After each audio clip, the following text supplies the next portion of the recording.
Greetings, everyone. This is me again, Zara Bazak. Come to help the Muslims leave Islam. And there's no enmity or anything of that sort, just care. I saw that Islam is a false religion, and I've been showing this. The Quran ayats, errors, mistakes, very simple. And so I came to this about Imam Ali the father of the soil or dust, he was called. They say by Prophet Muhammad. We were told this when we were Shias. And I had seen the Sunni hadith when I was doing Sunni Shia research in Karachi. But, it was very painful for me. I didn't really believe in that hadith, because as I was told that some of the Sunni hadiths, they come from Umayyad side, who were the enemies of Prophet Muhammad, like hypocrites and all, also Sahabas, being his Prophet Muhammad Sahabas, and yet hypocrites, and a staunch enemy of Imam Ali too, because Imam Ali was such a warrior. He killed many kafirs, disbelievers, who fought them. So that's why there was a grudge, a great grudge resentment against Imam Ali, the cousin and son-in-law of Prophet Muhammad. Excuse me, I'll be slow also. I'm drinking tea, and this might take some time.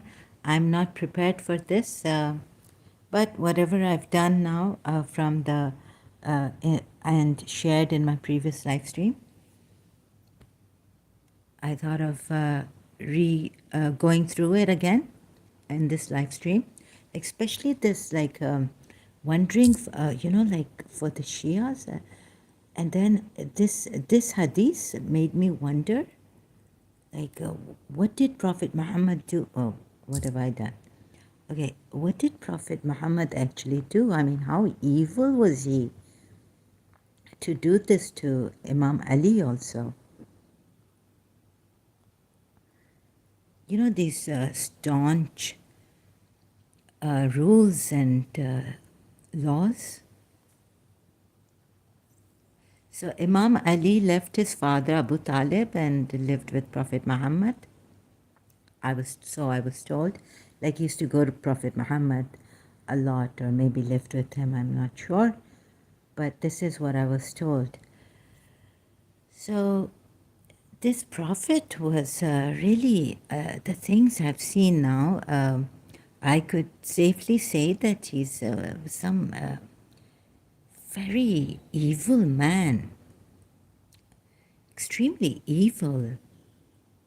And what he did to the Sahabas, Abu Bakr, and now I don't blame them, Umar bin Khattab, and Yazid also, what he did to Imam Hussein, I really don't blame him. Look what he did to Imam. If this is true, this hadith, Sahih Muslim 2409,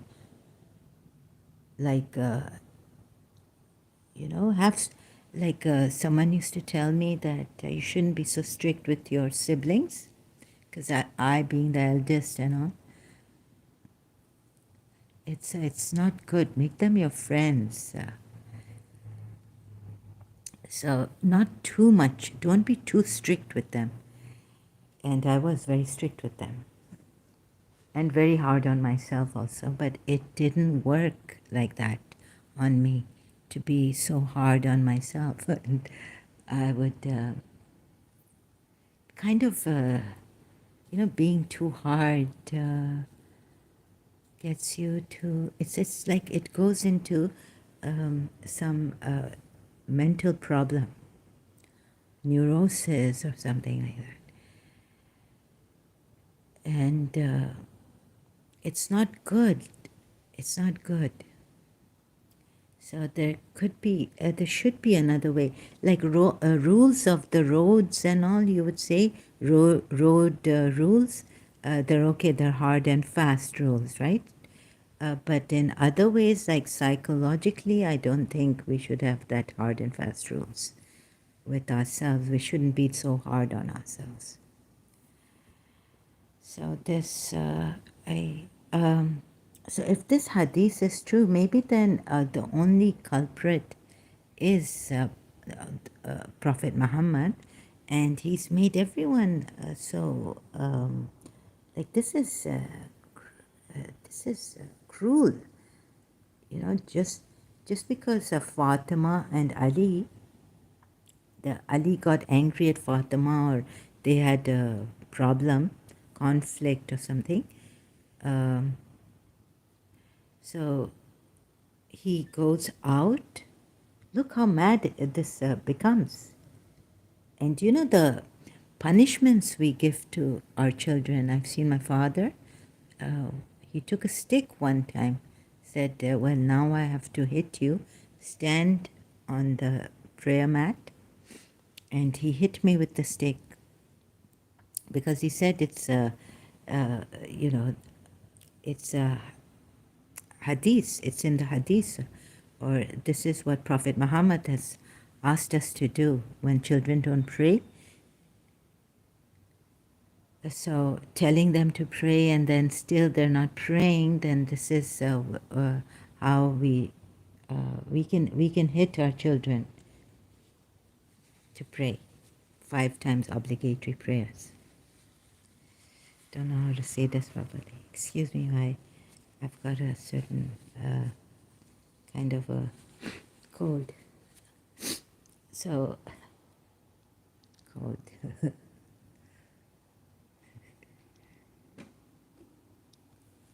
That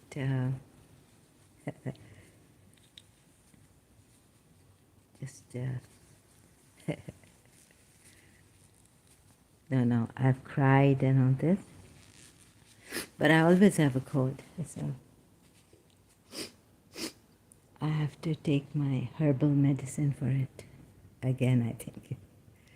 Said Allah's Messenger sleeping in the mosque. Allah's Messenger came to him and found him lying in the mosque and saw that his mantle had slipped from his back and his back was covered with dust. And Allah's Messenger began to wipe it away from him, from the body of Hazrat Ali, saying, get up, covered with dust, Abu Turab, and get up. Again, he says, get up, covered with dust, like twice. He has to say this. Because the Sunni hadith goes that Fatima and Ali in the house, whereupon Fatima said, Prophet Muhammad said, where's your uncle's son? She said there cropped up something, problem between them, between me and him, which had annoyed Ali with me. Oh my God. And we could never imagine. So when I read this hadith first, I was like, what is this? But now I can believe this, right? So also at the time of Khaybar, or Khandaq Khaybar, I think Imam Ali killed his father's friend, Abu Talib's friend, Amr. And Amr was not fighting, didn't want to fight with Imam Ali. And all this. So I read in the Shia commentary, under some ayat which I don't remember now. So this, I didn't want to read this again. And my heart was torn, like it was ripped. It was like, I don't want to go through this anymore. So please, but now, since I can believe that this has happened, you see, strict parents, very strict parents can do this, make their children like crazy like this. I could take some hanger or something and hit myself, try to punish, I did this, so it goes crazy like that. A person can go crazy. There's a very thin line between sanity and insanity, and we have to be careful. Be gentle and to with each other and ourselves. And when I read Jiddu Krishnamurti, it was like, yes, yes. Violence, even the methods that force you, like we were told we have to fight against our nafs. Nafs is that nafs amara, the fiery soul, or the desirous, going over inordinate desires. We have to fight this nafs soul. And Jiddu Krishnamurti has given us a much better way. Not to fight through methods, even, today I feel really lazy, I don't want to say my prayers. Well, force yourself to get up. Force yourself. Or give yourself, prayers. It's good to go to God.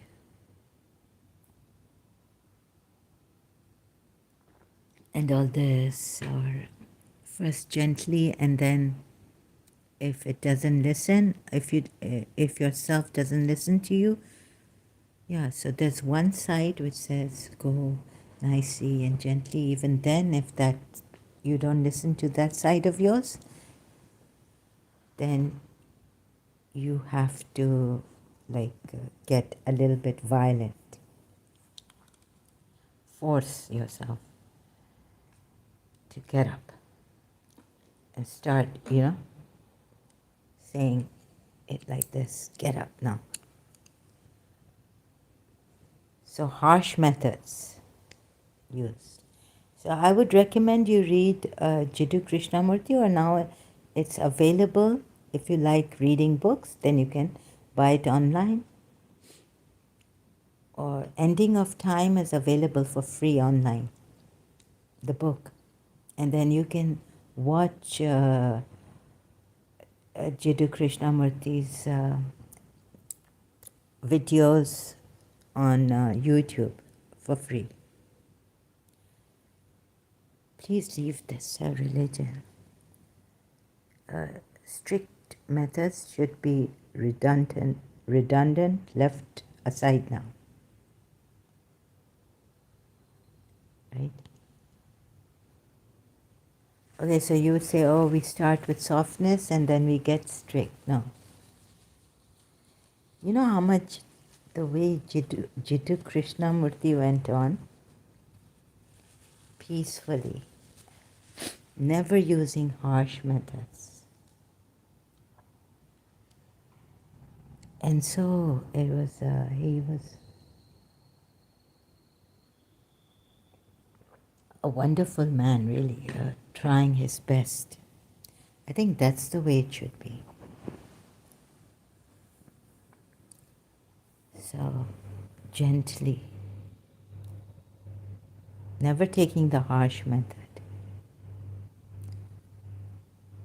I wonder if you may not, if you agree with me or not. You may not agree with me now. Oh, it's okay. But let's see if some other time I can add something more to make you see. Not convince you that, but how can I talk to your souls to make you see? What is a soul?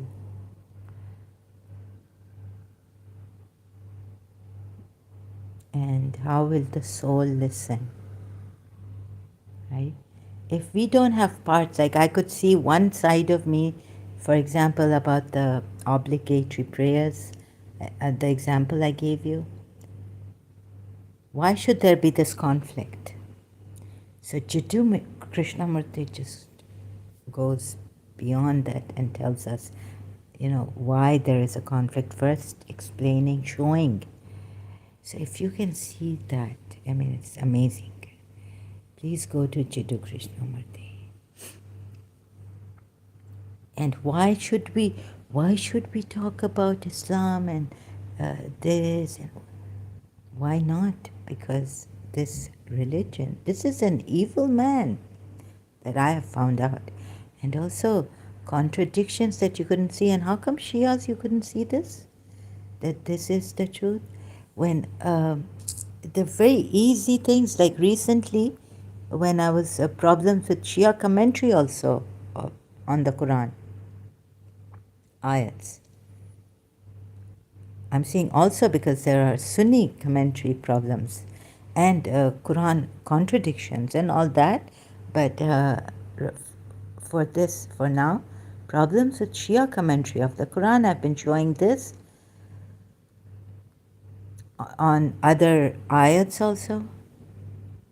Like he made a mistake, and the Shia say he never made a mistake, Prophet Muhammad. He was infallible. How could you miss this?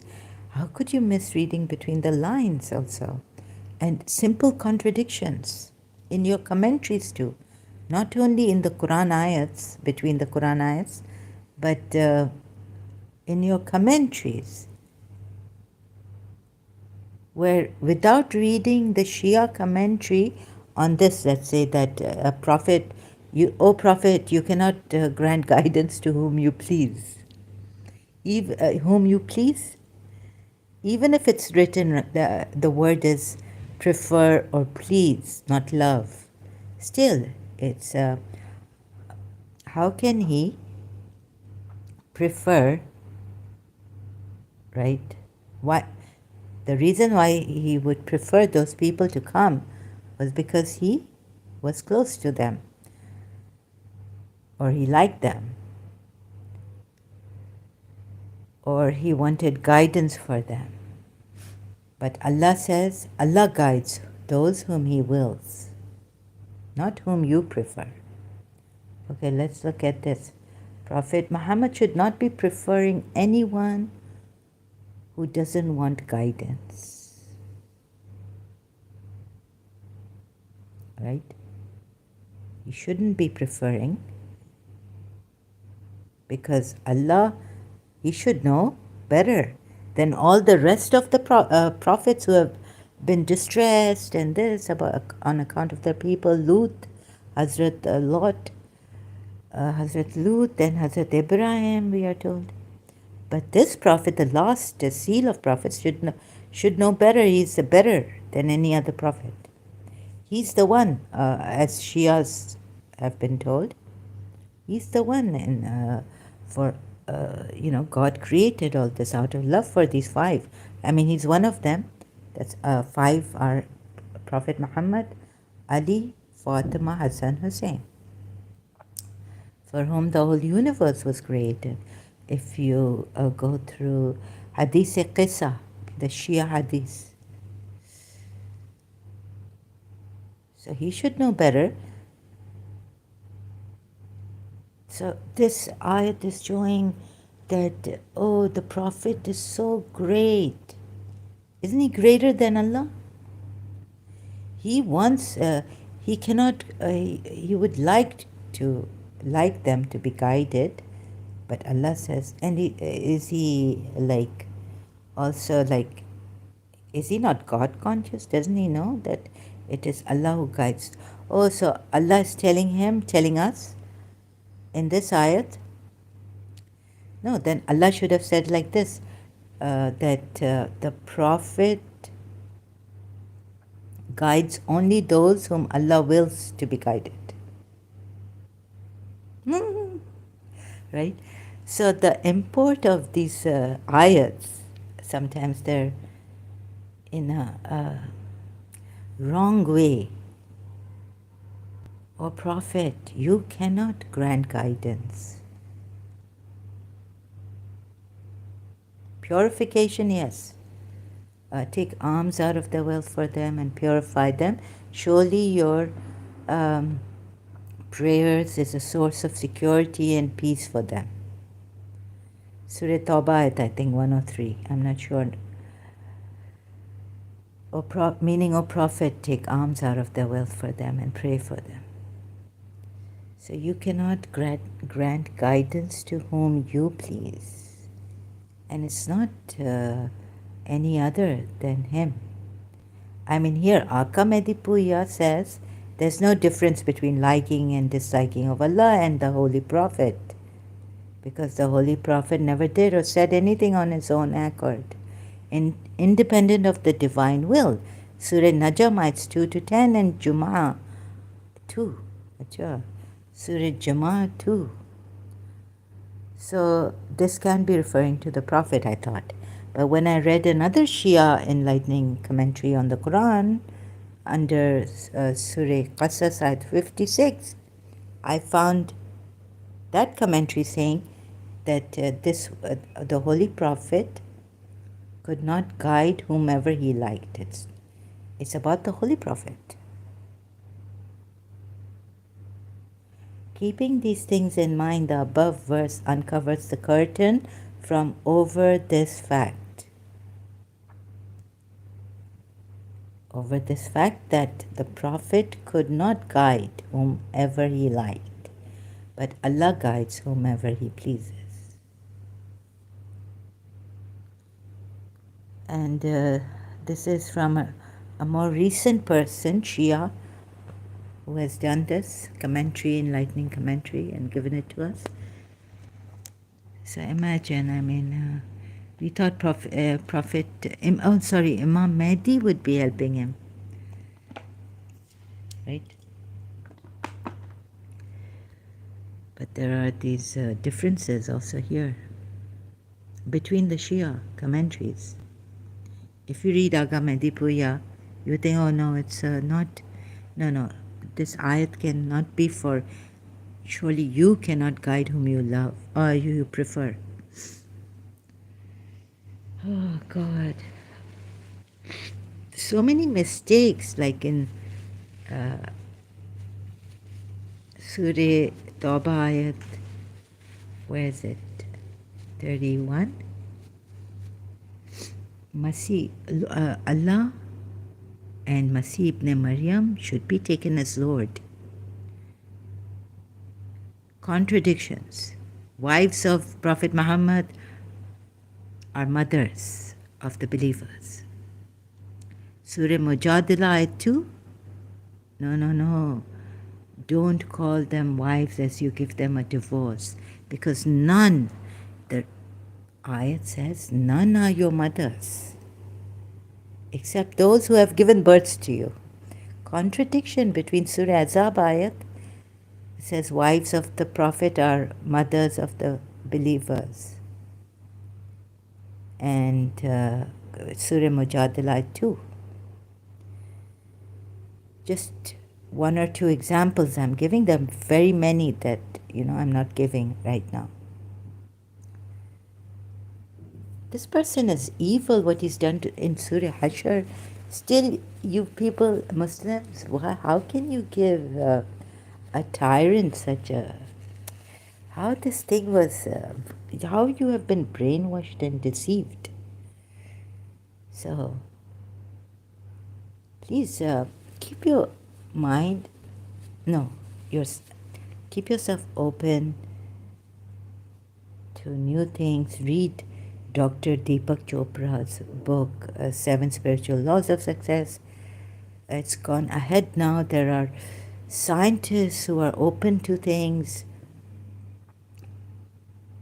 Donald Hoffman, a scientist. I've recently found him. He looks like my mother's relative, actually.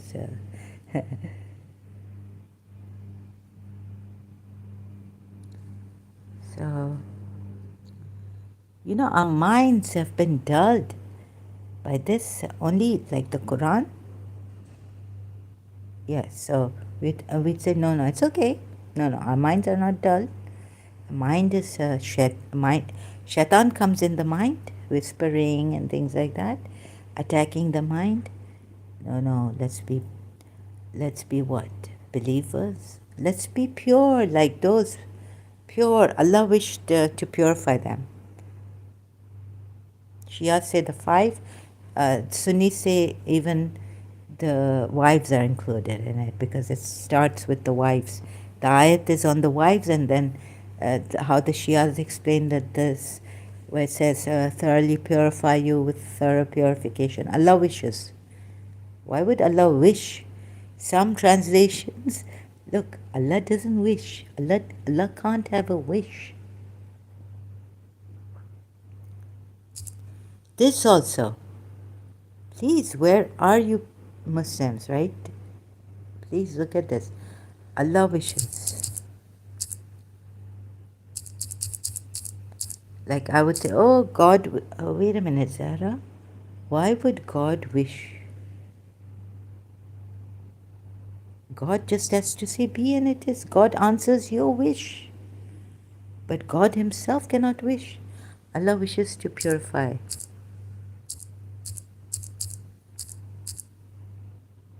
With the third purification. Please, this is a retardation. This is of your intellect.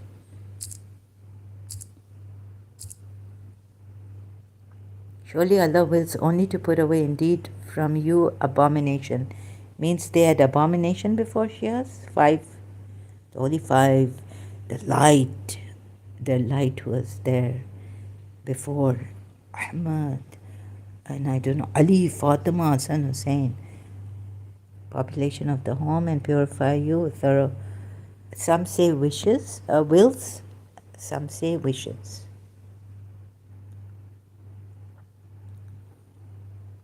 Okay, so let's see what. See here.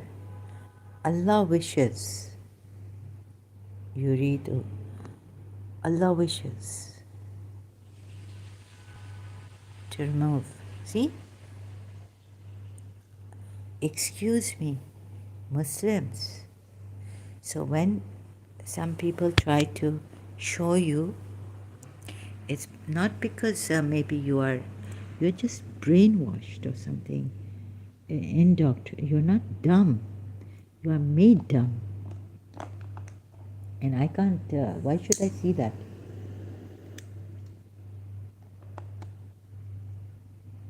I've seen good going bad and I cannot take that.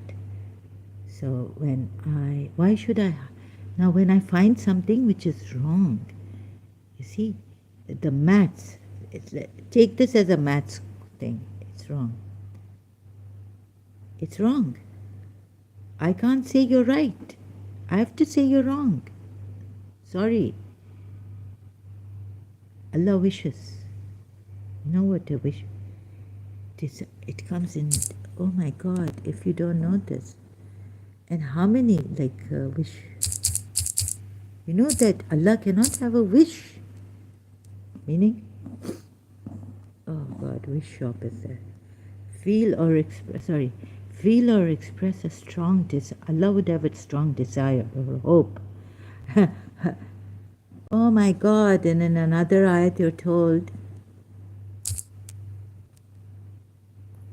turn your wishes. I can't find, turn all your, turn all your hopes to, I can't find that ayat right now. Quran ayat. Oh God, would that they were content with what Allah and His Messenger gave them, and were to say Allah suffices for us, and Allah will give us out of His bounty, and so will His Messenger. His bounty. Allah didn't show any bounty. What kind of bounty coming from the Messenger? Mercy? Oh, maybe mercy. But take alms out of the wealth for them? Is it going to circulate among the poor? The needy, the wayfarer? Oh, Qasr? Qasr is, Qasr, Fatima. Oh God, what bounty? It is Allah alone that we turn with hope. Oh, there's one here. Oh, you believe.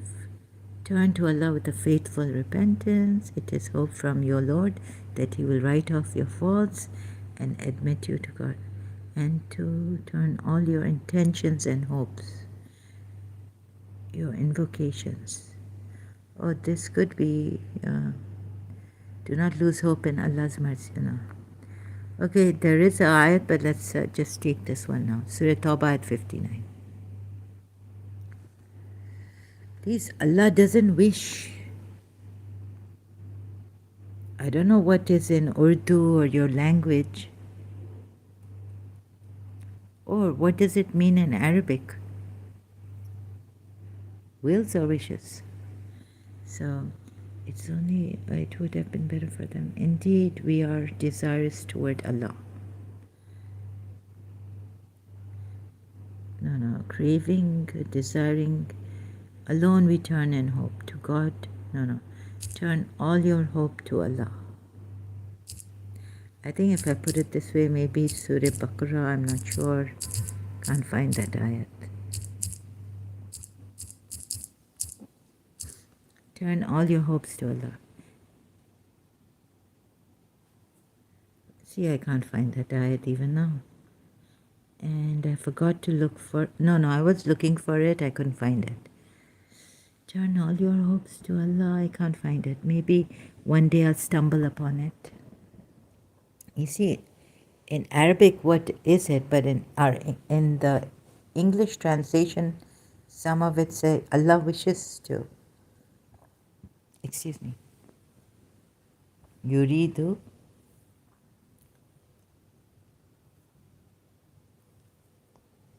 So your translators are making mistake. Maybe the Quran ayat hasn't made a mistake.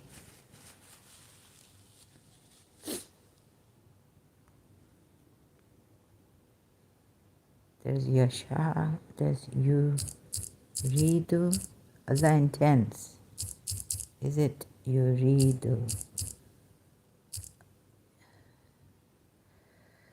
Quran word meaning.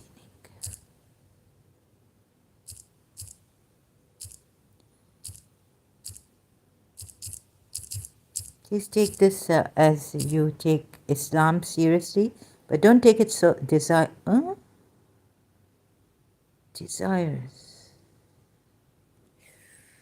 Oh my God. Oh, it's from Arabic Quran corpus. Root, ra, wow, dal. Rada. Intense. And sought to seduce me. Oh no, not intend. Arada. Turiduna, yuridu, intense. Allah intends. Allah wants. Allah intends. For Allah it would be intense. Yeah. But not wishes. But sometimes you see they put wishes here. It's only for the people. Not for Allah, right? It would be Allah intends, like in Surah Yasin. When Allah intends a thing, irada.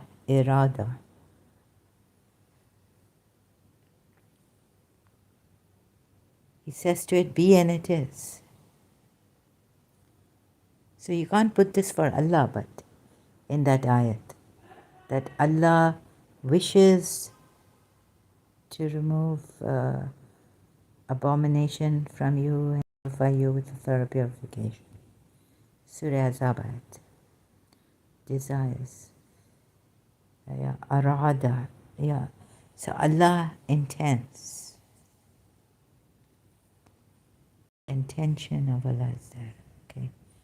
Okay, this is not bad, okay. Yeah, okay, let's take another ayat then. So please correct the English translation. Saint Murad is doing it. Like, gets sheikhs into trouble. No, I mean, he could be not the Arab, like those rulers, leaders, sheikhs, but sheikh, as a sheikh, Islamic sheikh. Turn all your hopes to Allah.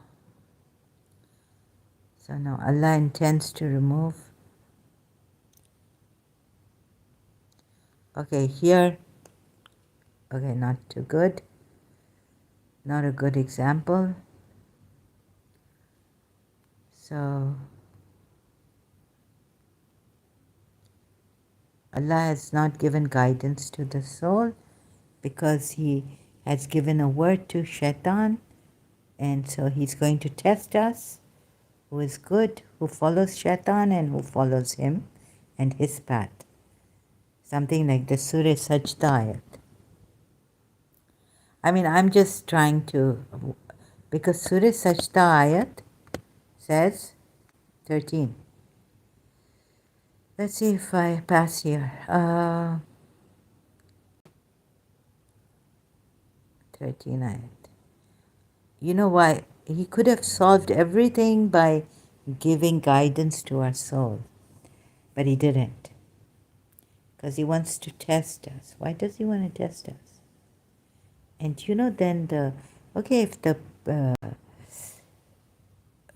afterlife, hell and fire and scalding water and intestines tearing apart and forever, eternal hell was not there, then it would have been okay. That he wants to test us, and then he'll put us in another or bring us back here, and he'll put us in the, hellfire for a time. But how come Yazid didn't have that fear? Or even, Prophet Muhammad doesn't have the fear. So this is how you could be fooled. Because when I was thinking that, I was doubting Imam Hussein. I was doubting Islam. Another time when I was doubting Islam, and I said, what shall I do now? So I was like, there's a curse on the liars. Mubaila. That's why Prophet Muhammad took only Ali, Fatima, Hassan, Hussein. Not his companions, no one, because they're the pure. And a liar can, then even a white lie, you'll have a curse on you. So you have to be pure. And completely, you have to be infallible. No mistakes, nothing, errors, no lies. Thoroughly purified. That's why Prophet Muhammad told his companions, no, I'm not taking you. That's one reason why. I think, and the only reason why. And if we had willed, let's see, we could have given every soul this guidance. So what was I saying? Okay, so purified. So so Imam Hussein's thing, I was like, the curse.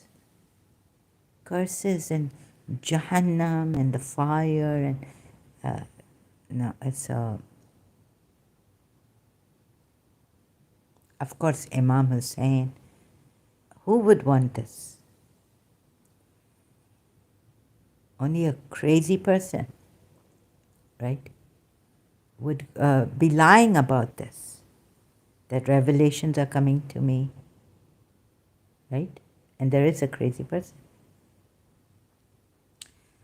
So before we go to this crazy person, in Surah Baqarah 204 and 205, who calls Allah to witness in his heart. I mean, he's as crazy as perhaps Shaitan was. I couldn't get why Shaitan would go against Allah, that Azim, that grand truth, the creator, supreme creator.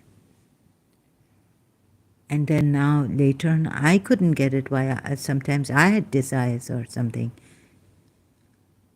And I couldn't say my prayers or have laziness or, want to skip my prayers for some reason. So bored, doing the same thing again, not knowing, what's this? I'm saying, but no, still, I should go towards it. This is going near to Allah, and this is in Arabic. Doesn't matter. So what I thought was, no, there's a curse in many, many things. Imam Hussein cannot lie, right? Cannot be a liar.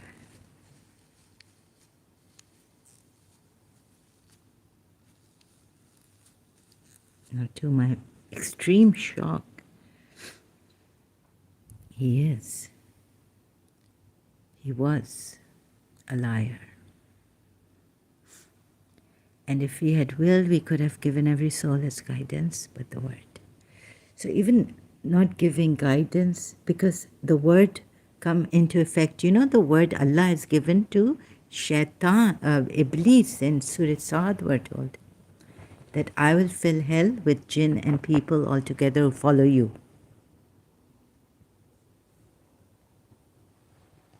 Right? Whoever follows you. So that's why he's testing us and this and that. So, you know, all that, what I'm talking about, would not have had an effect on the Muslims, because there's always a counter debate going on. But then, no, Shaitan has gotten to her. Don't listen to her. So I had to first begin with contradictions and all. Now I hope we are at that level, step by step, that I have brought you to and myself, that I can talk like this, and you won't think, now you won't jump to it immediately that Shaitan has gotten into her. She's Shaitan, stay away from her. Like some Sunnis would say, stay away from Shias, they're Shaitan.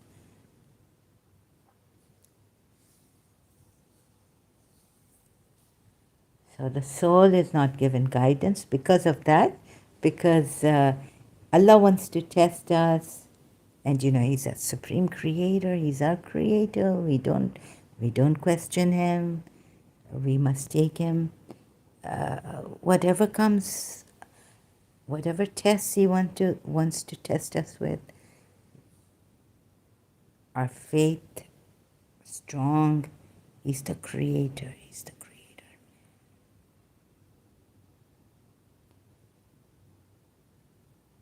Don't let Shaitan come. Like, Auzu billah, Nauzu billah, Auzu billah, Nauzu billah. This is, thank you, God, for the sake of thy Lord do thou endure patiently. For the sake of thy Lord do thou endure patiently.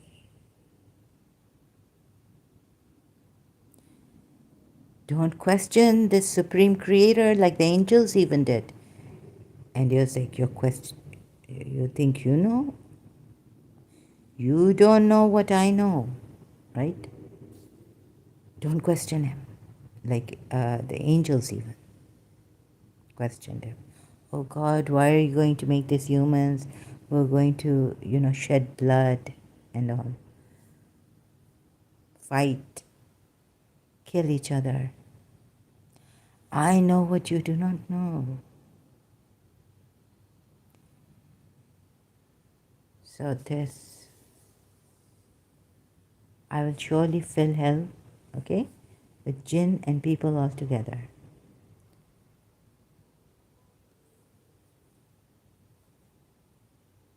But wait, we didn't create evil, right?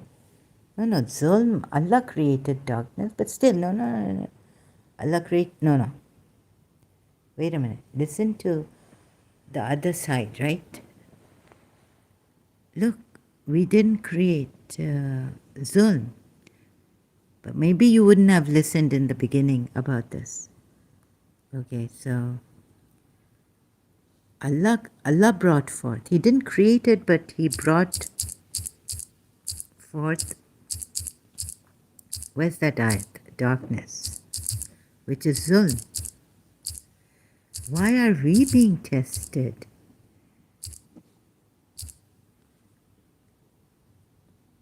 Darkness, there's an ayat which says that does not give light can have no light. Allah brought forth darkness. Now I can't find that ayat here. Okay, let it be. Now how can Allah bring forth the zulm? And the shaitan thing also, we give reasons, and so he's going to test us and fill what he's promised shaitan. He's already given the word to Shaitan, Iblis. Is that right?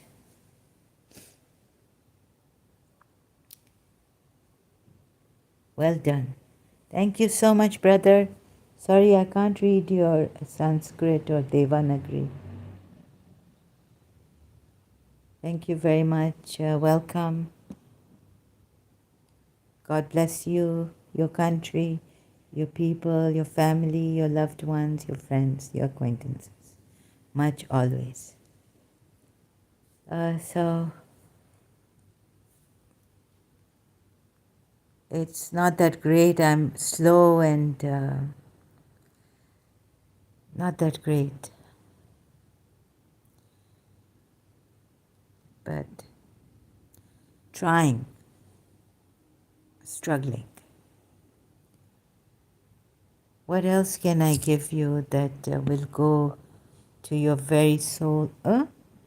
There's isn't Surah Nisa, it says, speak to their very souls. Yusuf Ali translation, speak to their very. These souls are not guided by Allah. How can we speak to their very souls? Right?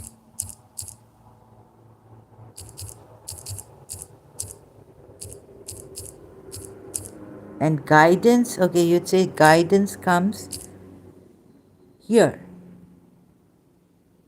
These are people whom God knows what is in their hearts, so turn away from them and advise them and say to them in their souls a clear saying.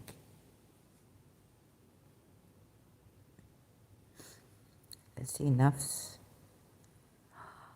anfusahum.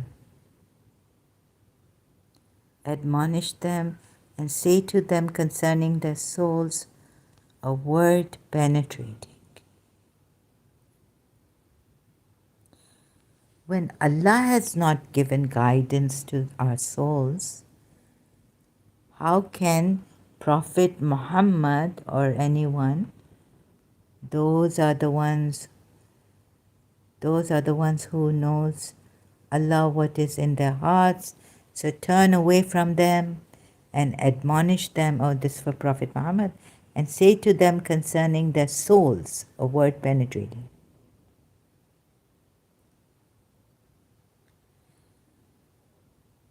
Ruh? So do we have a ruh? We have a spirit, right?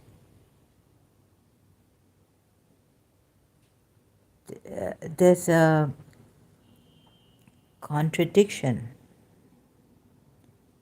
See, in Surah Sajda, Ayat 13, Allah has not guided the soul. The soul is gone case, it's prone to evil.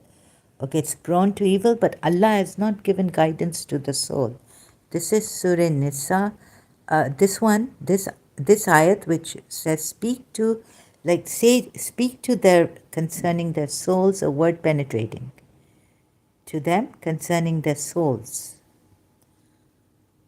About themselves in a gravely searching manner. So search your heart, search your soul. Sorry, excuse me. Bryan Adams song. When you find me there, you search no more. Don't tell me it's not worth trying for. I think it's everything I do it for you, the title of the song. So this is Surah Nisa 63 and the Surah Sajda. Where is it?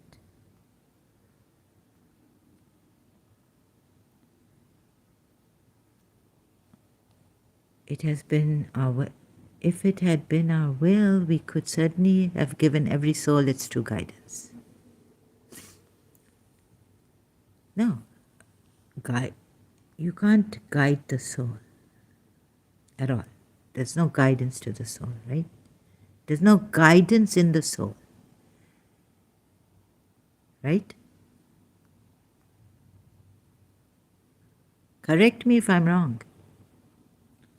Please, anyone here who can correct, show me. And if we had willed, surely we would have given every soul, Athena, yes, given, granted, given, every soul its guidance. But, and if we had willed. Oh, so the soul, maybe the soul can get guidance if Allah wills at some moment in our life.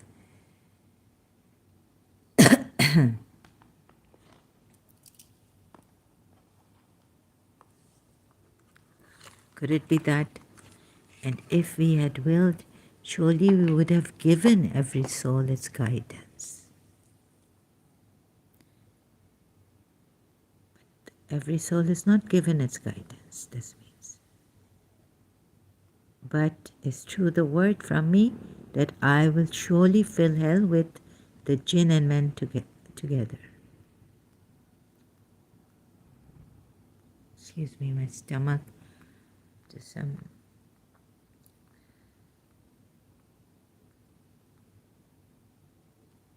sounds from my stomach. My stomach's making. If you can hear that, excuse me.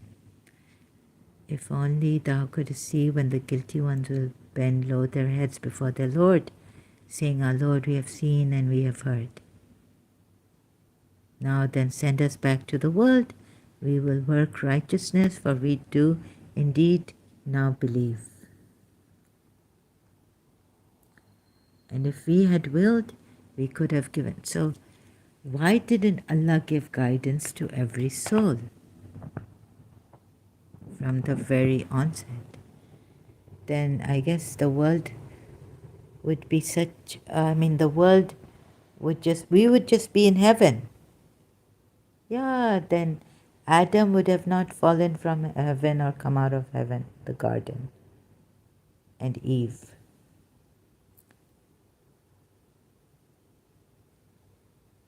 And then the price is that if we don't listen to God, we'll go to hell.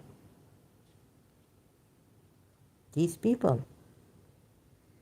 So taste punishment because you forgot the meeting of this your day. Indeed, we have forgotten you.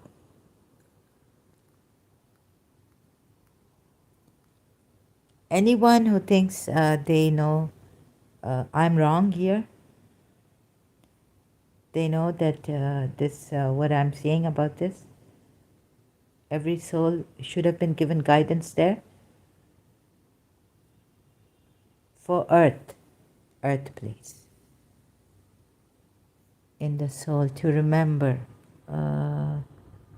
in your soul. So taste punishment because you forgot the meeting of this day, your day. Indeed, we have forgotten you, since you ignored the meeting on this day of yours.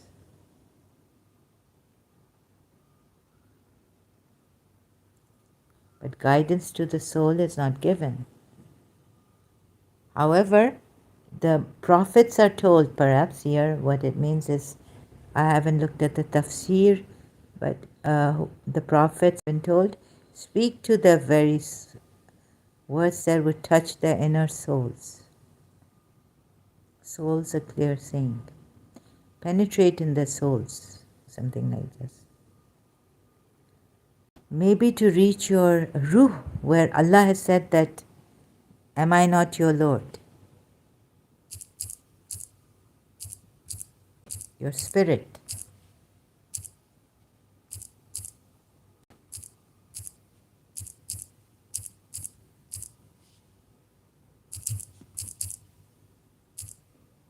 Quran ayat. Surah Araf ayat 172. And recall, does it say recall? When your Lord brought forth descendants from the loins of the sons of Adam and made them witnesses against their own selves.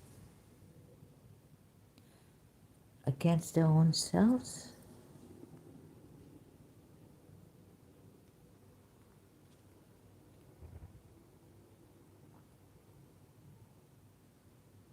Oh yes, here also it says nafs. So where did it say?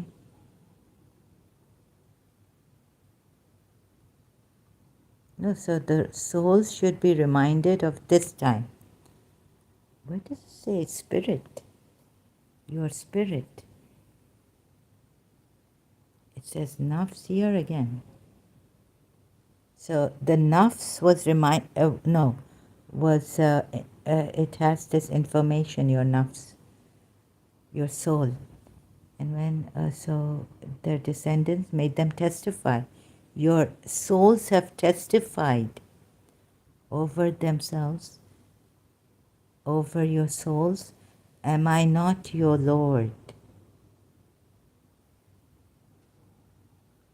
They said yes, Bala. This is an Irani Farsi word, by the way. It's not a Arabic word. Should have said, hey, hey, sah, or hey. Why Bala? Bala. We have testified. Lest you say on the day, did Prophet Muhammad now somehow get it from the Persians of that time and put it here? He stole it. You see, this is not an Arabic word. The Quran says this is in Arabic.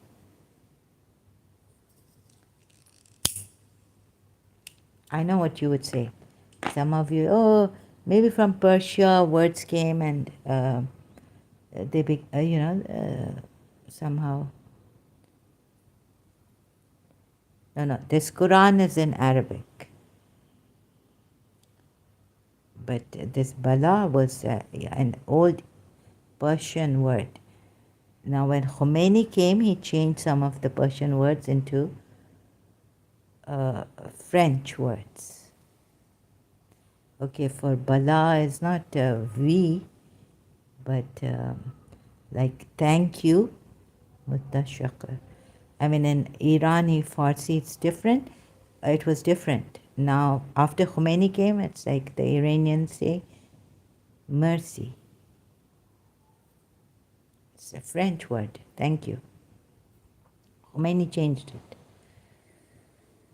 And this Bala is not yes in Arabic. And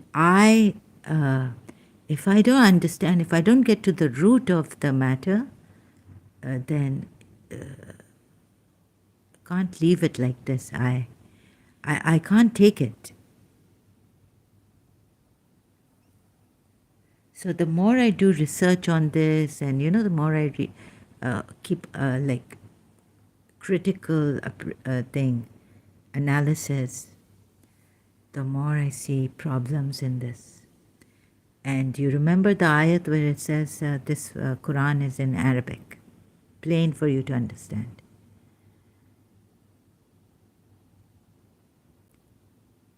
Arabs still don't say Bala for yes.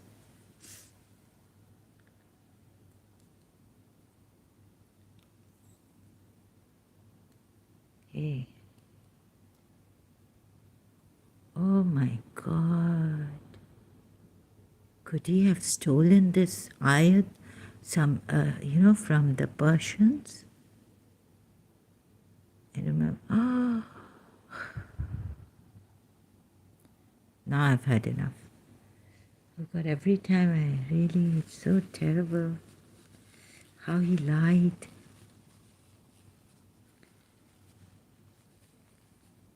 So, this.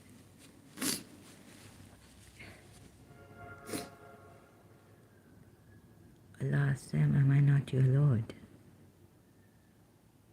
Yet if we willed, we could have given to every soul its guidance. Every soul.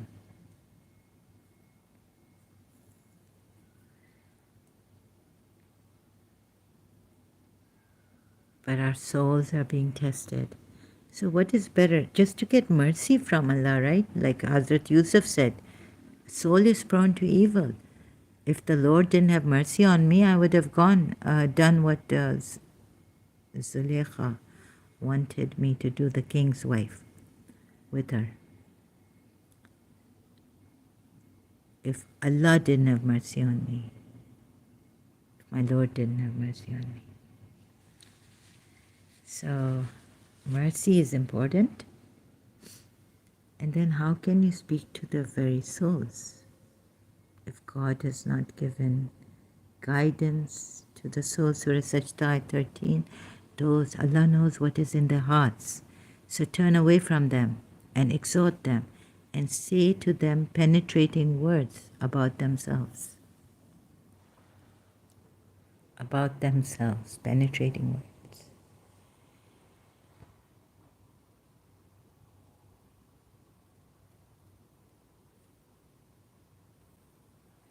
Over themselves is you witnessed Allah. Excuse me. You witnessed the day Allah gathered you all or brought you forth and said, "Am I not your Lord?" You witnessed against yourself. You see, there's a problem here. You cannot recall things. Imam Ali says, like, what is the matter with you that the hereafter doesn't even come in your imagination? And I start to go in my imagination and start to think, oh, the hereafter, it's like running after, something, and it's like something that you can't catch. It's like running after the moon. You can't run after the moon and get to it. Right?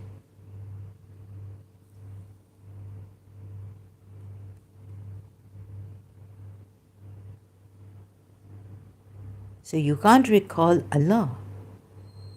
Remember. Okay, recall. Can you remember the time when Allah had called you, brought you together and said, bear witness now. You are shahids, you are witnesses.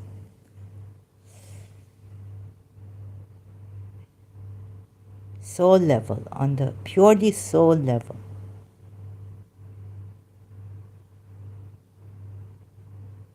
Do your souls remember? So we have to go to the shahid, witness. Who is the witness? We have to purify ourselves. We have to completely leave our minds, right? Go to the soul level only and find out if there's a witness there beyond the mind.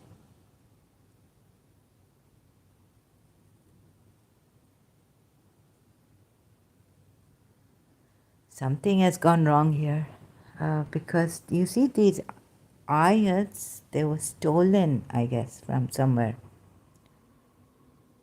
Now even the imams, perhaps there's no imam to explain this properly. These are the secrets of Uzats concerning themselves. Sorry, this is going to take a long time. Admonish them and speak to them.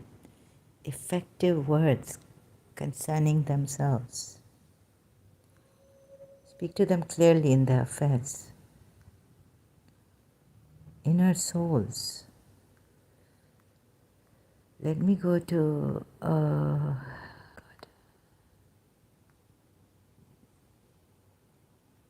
463, Quran.com. Surah 463.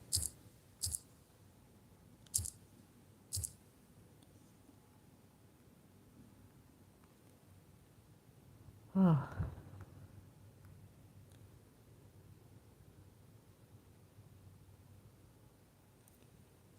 Concerning their souls, a word penetrating.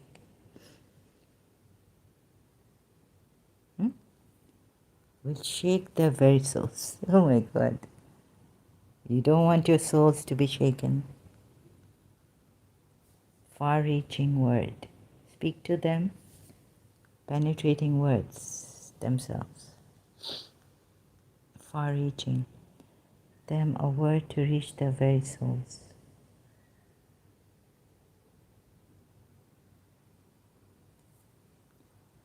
Uh, yes, we can ourselves do make a tafsir, interpret, and say things. Ask those who know if you do not know. Any Jew who knows from their books what the soul is. Because Hazrat Musa was the soul of Nafse Allah. The spirit was Jesus Christ in the Quran ayats. Then there come to these swearing by Allah, we meant no more. No. Surah 4, ayat 63. You see? So there was really no one to explain this. It's very like hodgepodge, and we thought that those who are sincere would get it, but I thought, but then isn't there an ayat that says this is easy to understand? And it should be, and God has sent evidence like completely to you, explained everything so that you don't remain ignorant and you don't complain that enough evidence has not been brought down, sent down to us. This also.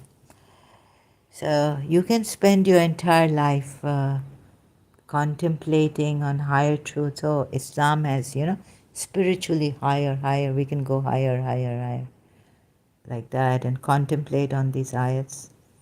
It will take time. We meant no more than good. No, again, I'm wrong. Here, penetrating words about themselves.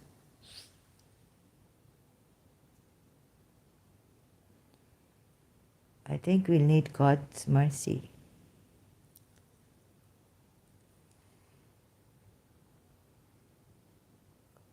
Words about themselves. So now I'm kind of in this way coming to you, Muslims. Admonish them and say to them concerning their souls a word penetrating.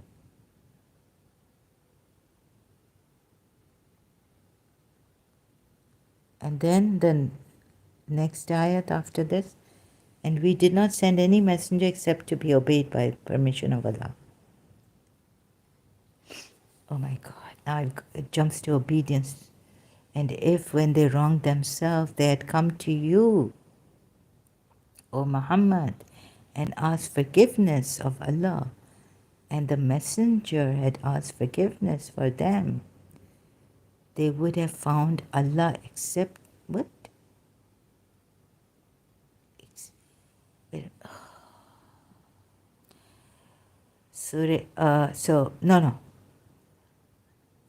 And we did not send a messenger.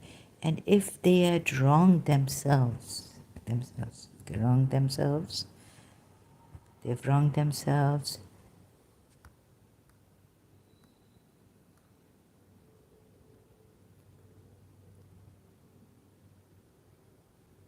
Zalamu.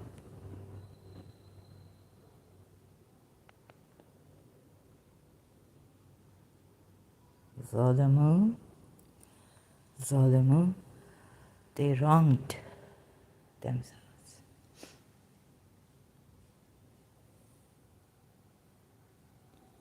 And asked forgiveness.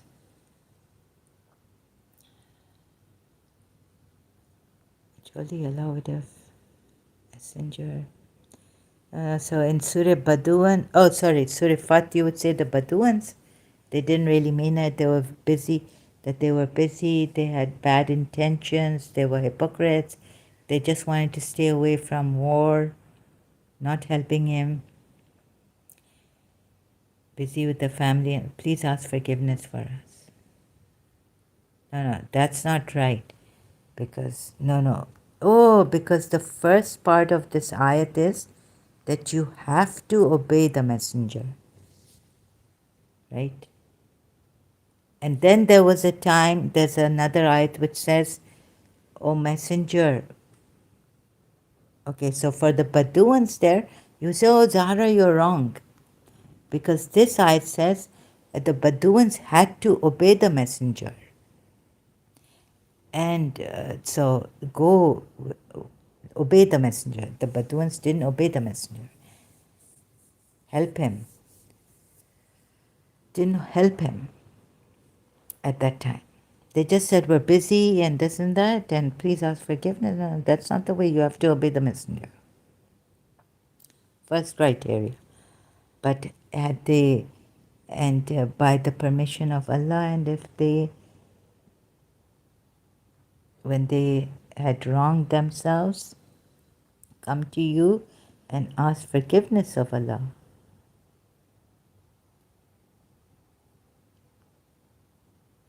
Yeah, the first criteria is obey him.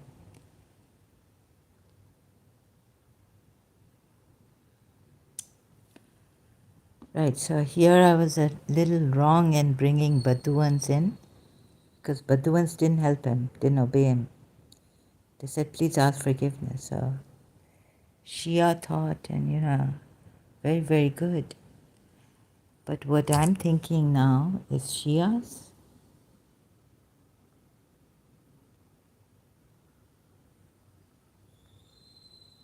Allah pardon you. Surah Tawbah at 43. Pardon whom?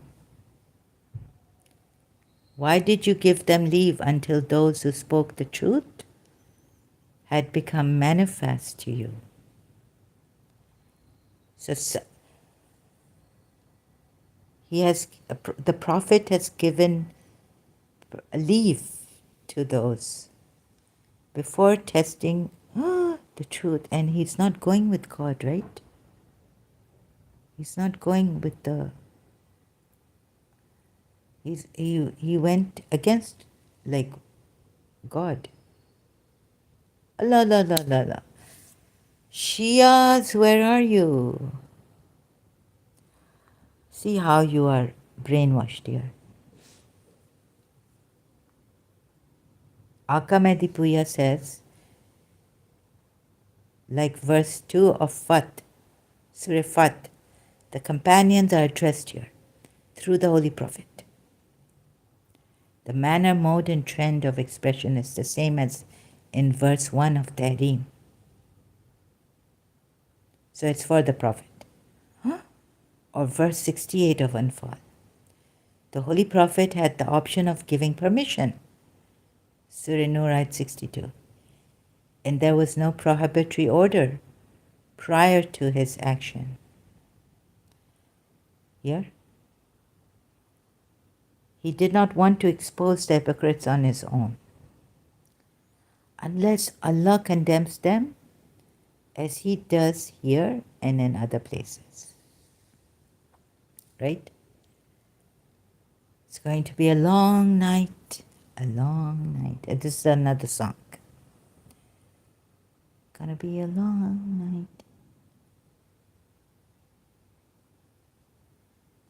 You see how you are made bewakuf? Do you see it or do I see it? Do you see what I see? Become manifest to you, and you, Allah pardon you. Ooh. On one hand, you Shia say that he doesn't make mistakes, he doesn't go against God, whatever God tells him, he doesn't wait here for God's revelation, and he doesn't even wait in Surah Tahrim. But where does he wait? I know where he waits. Surah Azab verse. He's too shy to tell you, Takamara, immediate way. Ayat has come. The ayat has come. That he feels shy. So quickly that night, Zainab bin Josh's wedding night, ayat came to his guests, for his guests, right?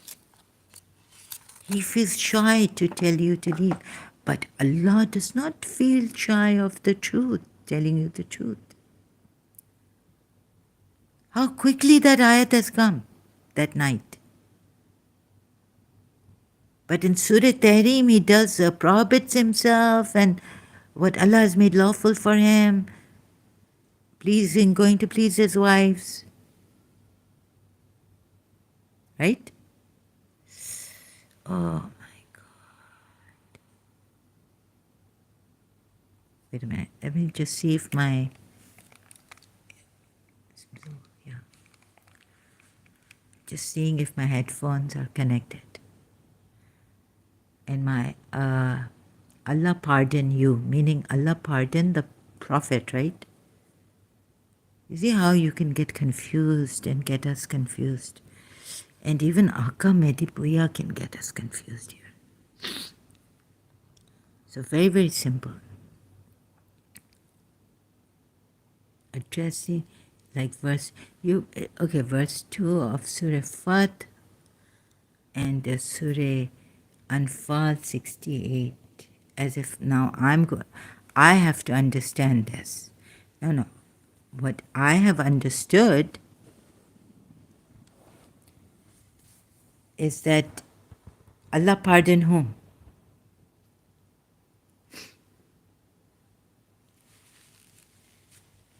Here through the Holy Prophet. Companions are addressed. Acha? Surah Fat, okay? I guess I'll have to go there. Surah Fat, Ayat 2.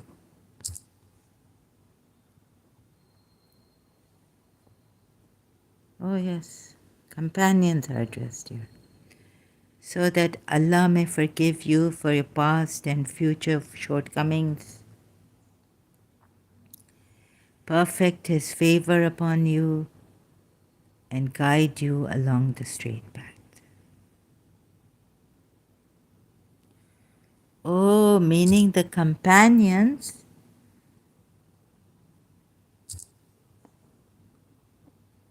okay, meaning Allah forgive the companions of Prophet Muhammad. Excuse me. I know this is very slow. I'm not fast. Oh my God. And Surah, Allah pardon you, O companions of Prophet Muhammad. Why did you give them leave? Are the companions have no right, right? Companions are addressed here through the Holy Prophet. Oh my God. When did, excuse me, can you, the manner, mode and trend of expression same as Surah Tahrim and verse 68 of verse Anfal. 60. When were the companions allowed to give leave and all this? Surah Anfal. Oh my goodness. Am I getting the Shias wrong or? Oh my goodness. Had not an ordainment from Allah preceded, surely would have touched you for what you took. A punishment great you took. It is not fitting for a prophet that he should have prisoners of war until he hath thoroughly subdued the land. You look for the temporal goods of this world. Yeah, this is, now here it's for you believers. But Allah looketh to the hereafter, and Allah is exalted in might twice. It is, if not for a decree from Allah that preceded, three interpretations of the decree are given. That by which the companions of Badr were forgiven. Okay, because I'm reading the Shia commentary, but here I'm reading the Sunni commentary, non-Shia. And by which indeliberate errors in judgment by believers are not punished. And that which made lawful the spoils of war. Indeliberate. Oh God. Had it not been for okay. Previous ordainment, yeah, Allah has forgiven them the past.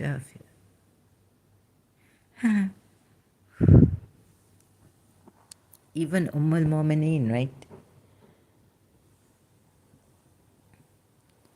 Yeah, even the believers, right? In Surah Nur ayat where they, oh, and the group. Mm. So I'm really confused here, Shias. Oh, so here, where did it go? Allah pardon you. Why did you give them leave? Until those who spoke the truth. But this is the Prophet who gave them leave, right? Only the Prophet, I don't know. Maybe there's a Quran ayat which says that Sahabas can also give leave. No. Maybe. The Holy Prophet had the option of giving permission. Surah Nur ayat 62. And there was no prohibitory order. I don't understand this, sorry. Order prior to his action.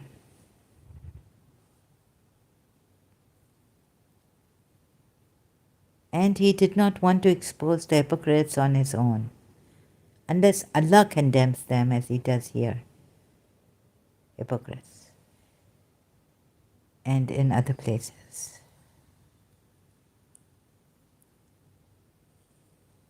So, excuse me, who gave these people leave? Allah pardon you. Why did you give them leave? Surah Tawbah 43.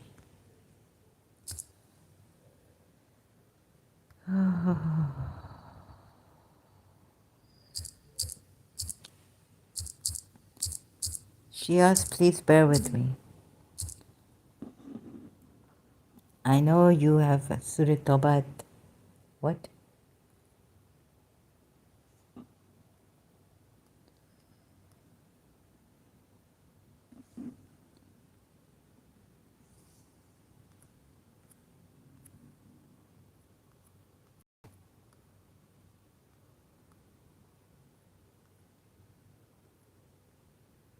Wait a minute.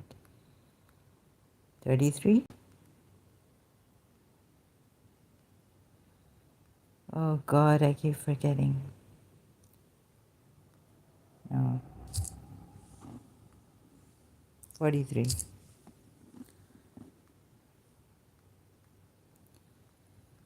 I have this impediment. Can't remember. Allah pardon you. Aka Mehdi Puya says, like verse 2 of the Fat. Yeah, where am I going now? Hypocrites on their own unless Allah condemns them as he does here in other places. I'm going round and round. I'm really confused. What's this? No. Oh no. I'll have to go to another Shia commentary. I can't understand this, sorry. Oh. So, need a Shia Quran expert for this. Okay, so this is quite. So, the believers were allowed to give permission. Pardon the believers. Why did you give them leave? Okay, maybe it's like some Sahaba thought that they had the permission.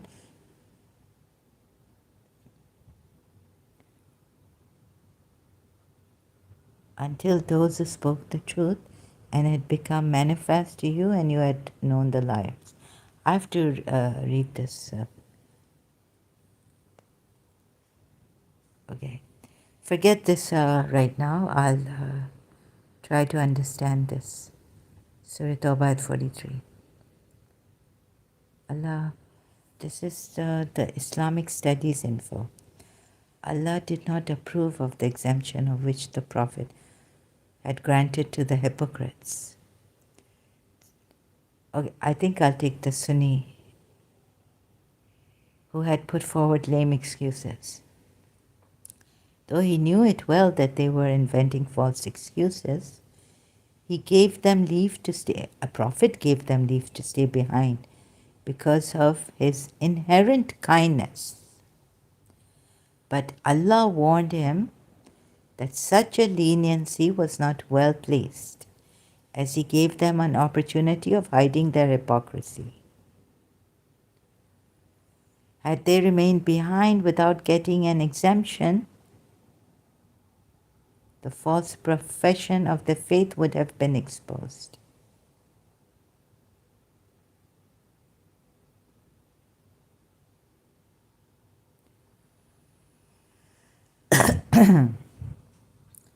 Allah forgive you, O Prophet.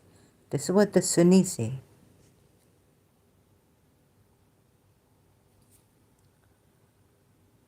I think I understand the Sunni better than the Shias.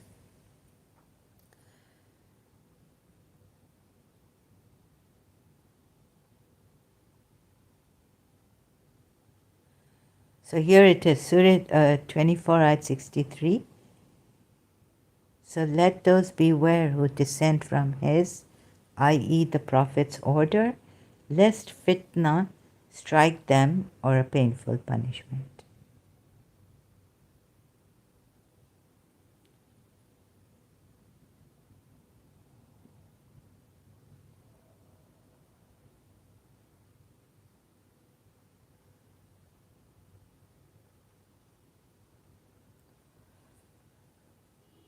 Do you think? Oh, wait a minute. Surah, forget this for now. I'm thinking of something else now. Surah 5, ayat 49. And judge between them, O Prophet, by what Allah has revealed, and do not follow their desires. Do not follow their desires. It's a command from Allah to the Prophet, right? Shias, you know very well. Do not follow their desires. Wait a minute. And judge between them. Who's going to judge between them? Prophet, by what Allah has revealed. Okay, or even the believers, and do not follow their desires. This is a command to the believers, along with the other believers, okay? And beware so that they do not lure you away from some of what Allah has revealed to you. Lure you away from some. If they turn away from Allah's judgment, then know that it is Allah's will to repay them for some of their sins, and that many people are indeed rebellious. Okay. As to those who are rebellious and wicked, their abode will be the fire. Every time they wish to get away therefrom, they will be forced thereinto, and it will be said to them, taste ye the penalty of the fire, that which you were wont to reject as false. Surah 32, ayat 21 says, and indeed we will make them taste of the penalty of his life, this life, prior to the supreme penalty, in order that they may repent and return to Allah's command, right? So then why did Allah change, wait a minute, during fasting? Go into your women nights preceding, just put fasting here quickly for search Quran ayat.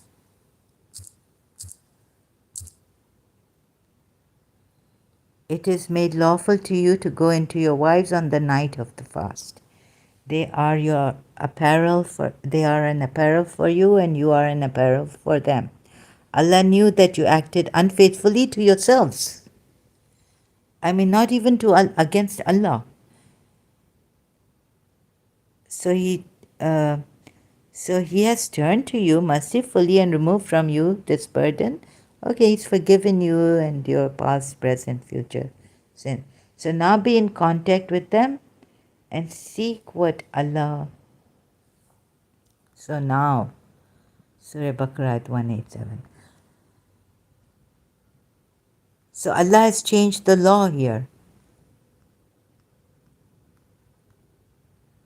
It has been made permissible for you the night preceding fasting to go to your wives.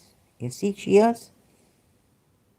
So he accepted your repentance and forgave you. So now have relations with them. Before, it wasn't allowed by Allah. You get it? You believers are permitted to lie, oh goodness, with your women during the night of the Allah. Oh God, what a translation. Abdul Halim.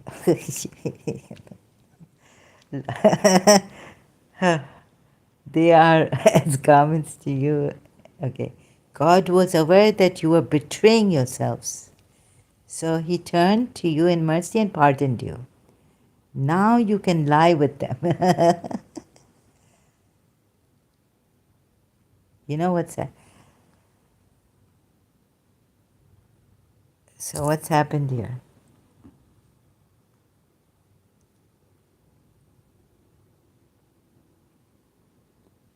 Surah Maida ayat 49. And judge between them, O Prophet, by what Allah has revealed, and do not follow their desires. Do not follow their desires. And beware so they do not lure you, attract you away, from some of what Allah has revealed to you. Some of what Allah has revealed to you. If they turn away from, meaning Allah's judgment, then know that it is Allah's will to repay them for some of their sins, and that many people are indeed rebellious. Surah 32, ayat 20. As to those who are rebellious and wicked, their abode will be the fire, and every time they'll be gone cases. Very, very bad punishment. Surah 32, ayat 21. And indeed we will make them taste of the penalty of this life prior to the supreme penalty, in order that they may repent and return. But Allah does not say that He will change the law for them. They can come and repent, but beware that you do not follow their desires. And Allah is like, because they used to deceive themselves, they couldn't keep away from their wives on Ramadan fasting nights. Allah changed the law. That's not the way it's supposed to be, reading these ayats like Surah Maida ayat 49. So you see how this prophet was not a true prophet. Do not follow their desires. Allah is not supposed to change the law.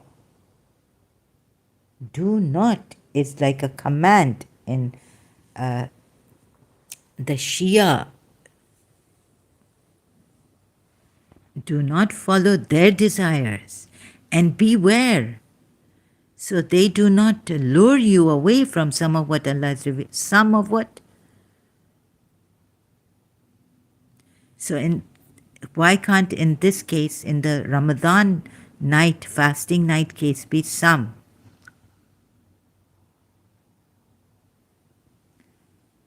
If you say not all of what Allah has revealed to you, but in some of what Allah has revealed to you, lure you away from some of what Allah has revealed to you.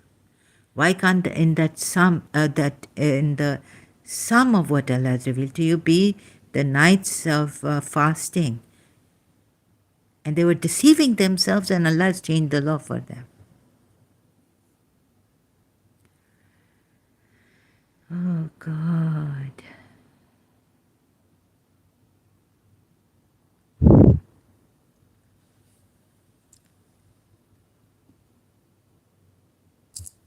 You see how you have been made so, oh my God, Shias even, it is made lawful for you.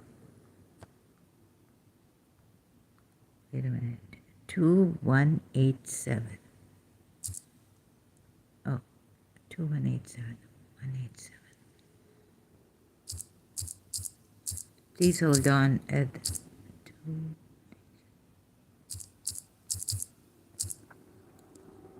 2187.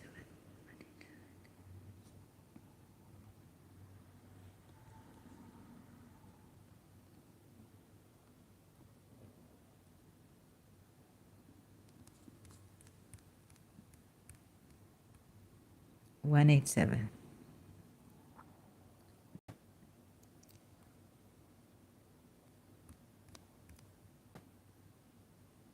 Thank God. Okay, we're here. Commentary. During the fast, eating and drinking, Shia commentary. After the whiteness of the day becomes distinct, blackness night, okay, is prohibited until night. For other conditions, see books of fiqh. In the beginning, cohabitation between man and wife was not allowed for those who observed fast, whether night or day. But the future second caliph, Umar bin Khattab, Shias, and some other companions confessed to the Holy Prophet that they had transgressed this prohibition. Tafsir Baydawi. So it's not in any other religion, but in this Islam, it wasn't allowed before. Through this verse, cohabitation between man and wife during the night was made lawful. Wife or women? Cohabitation. Oh, cohabitation. During the night was made lawful. Man's actions must follow certain patterns, starting with the gross and gradually ascending to the subtlest of the subtle. There were very few truly obedient devotees of Allah, the Ahlul Bayt, who observed every command of Allah. So this was a command of Allah before, not to cohabit between men and women. But the merciful Lord also takes into consideration the wishes of the not so careful Muslims. Oh.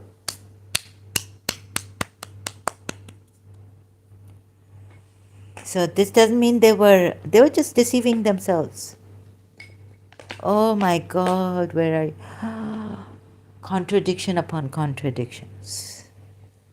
These are not hypocrites. Hypocrite Sahabas. They are just, they are very weak. Oh my God, and the whole law has been changed for them. So, who observed every command of Allah. If you break a command of Allah, in some places, what happens? Breaking a command of Allah.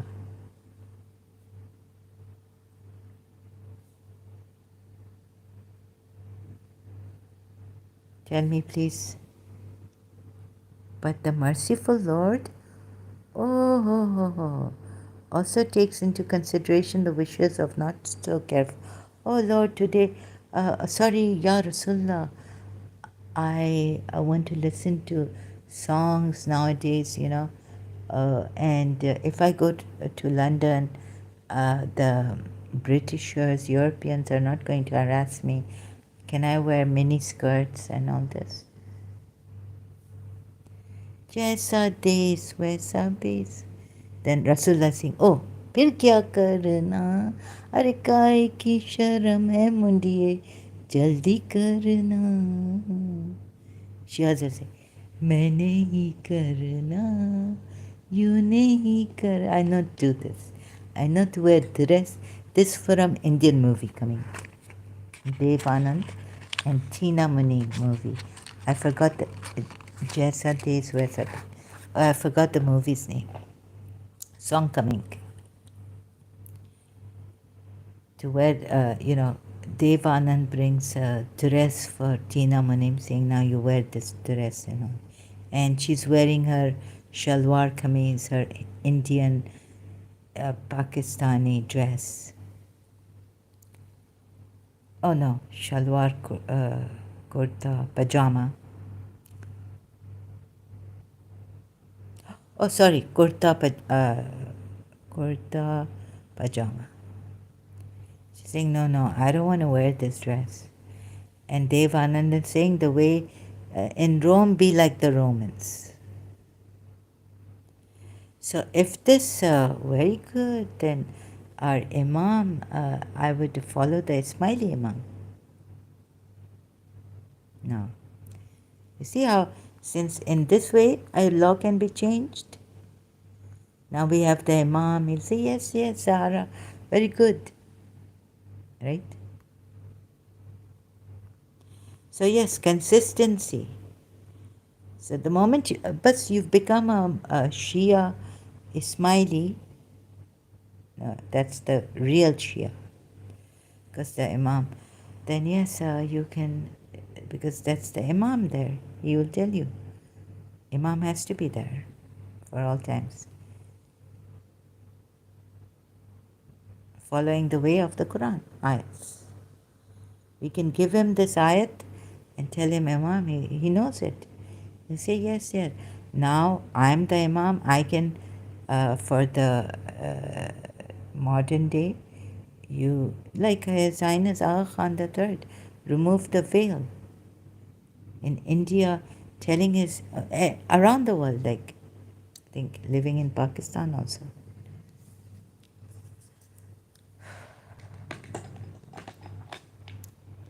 So according to this ayat, there should be an Imam who looks at the matter and says, yes, the law can be changed for you people who have been deceiving yourselves. Yes, Imam, I've deceived myself and this and that. Yes, sure, Zahra, for you the law, we'll change it for all the Muslims now, that you can, when you're in Europe, wherever you are, just, for all Muslims. For a few Muslims who used to deceive themselves, now the law is changed for all Muslims.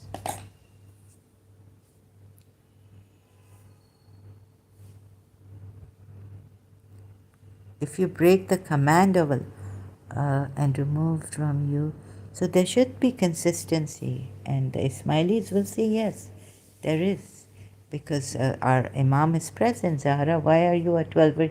I mean, why are you a 12? Why were you a 12 Shia? Now you can even wear dresses. Yeah, so it will be consistent with this.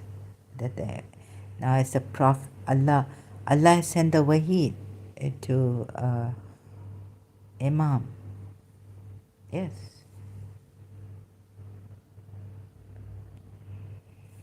Change the law. Thus does Allah make clear His communications for men that they may guard against evil. These are the limits of Allah, so do not go near them. Yes, Allah. This is ridiculous. Makes clear His communications. Say for this time, tomorrow, when tomorrow comes, the Imam will decide. Where is that ayat? Yes. Oh, the ayat is Allah changes, abrogates. Where is it? Yes, that is the Quran. Yes. Allah changes not the. Oh, no. What's this?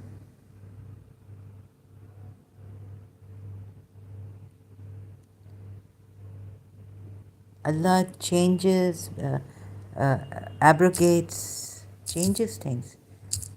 Allah changes his signs, you know.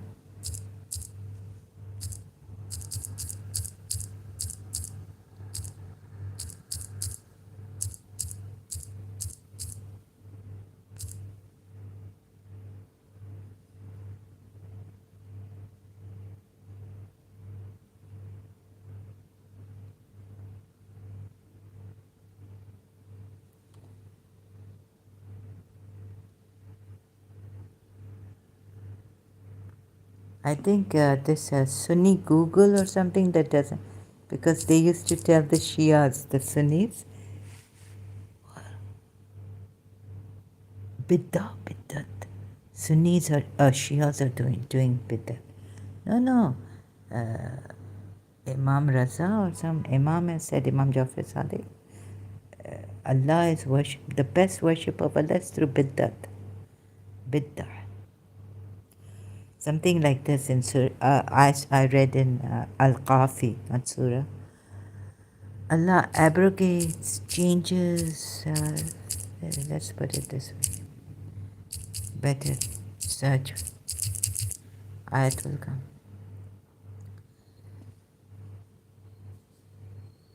Two verses of abrogation when he substitutes one revelation. Oh, it says substitute here.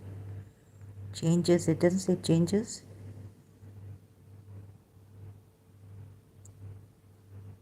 Allah changes one sign for another. Meaning substitutes.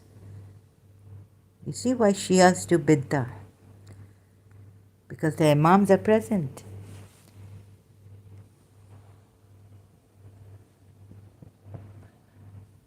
But of course, no one can change.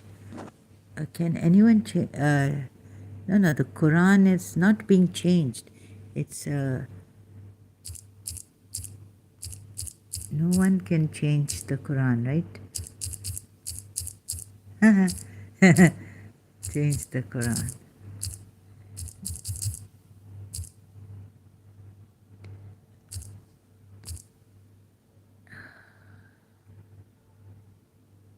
Allah's words, yeah. No, so Allah's word is that He brings changes. There's no contradiction in the Quran about changes in the words of Allah. None can change His words, and none will you find as a refuge other than Him, if this is understood as referring to the words of divine. Okay, none can, no, but you can change the law, commands of Allah. Because abrogation and all this, the Imams have been given the authority, I guess. So, you see how complicated it gets? So that's why simple things I wanted to stick to.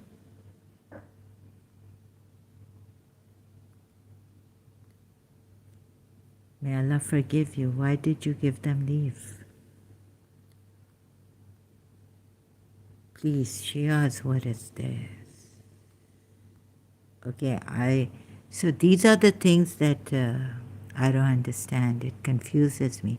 So let those who beware who dissent from the order, fitna strike them or painful punishment. Yeah, then the Baduans were told that you will be, facing such an army in Surah Fath. So where was I now? Here. 49 of Surah Maida. Judge between them, O Prophet, by what Allah has revealed, and do not follow their desires. This is a command, right? This ayat shows that a command of Allah cannot be changed. A rule of Allah. Surah 5, ayat 49.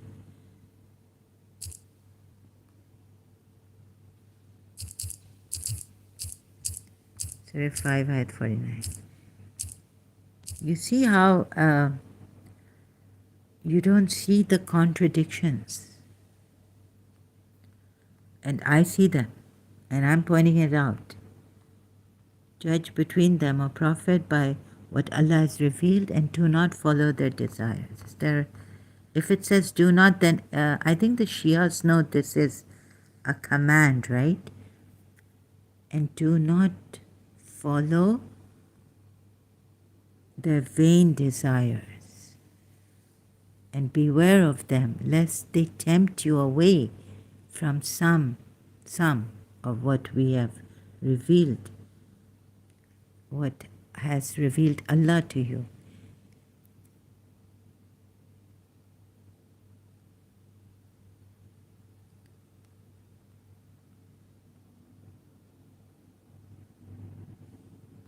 Surah 5, Ayat 49. I'm doing online research now, multilingual. Not prepared for this. Slow as ever. Just to make sure that you don't fall into this trap, come to this religion. I mean, in this religion. 49.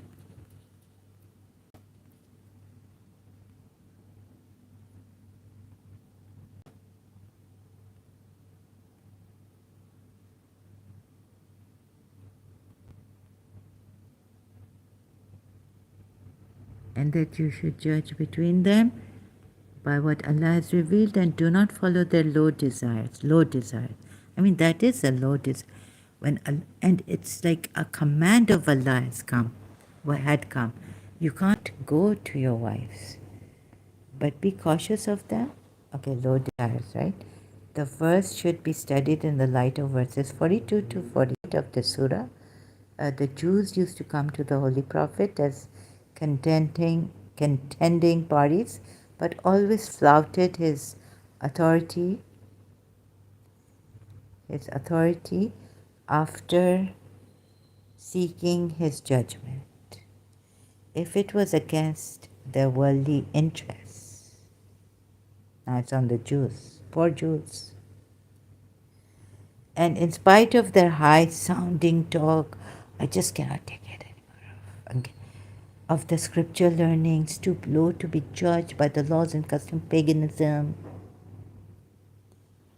Akka Medipuya says, verse 50 was quoted by B. Fatima Zahra in her address to the assembly of her father's companions when the first caliph, depriving her of the inheritance she had received from her father, the Holy Prophet, wrongfully confiscated her lands in Fadak lands. Please refer to her biography, Fadak, and study the commentary of Surah Al-Baqarah 9, which makes clear the fate of those who harassed, annoyed, and oppressed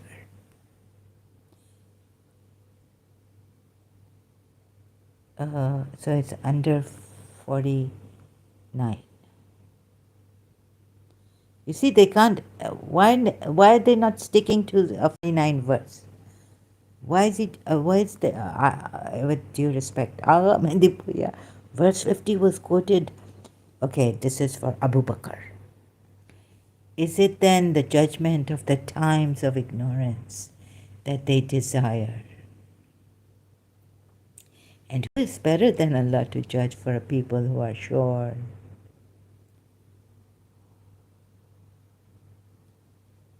Judgment.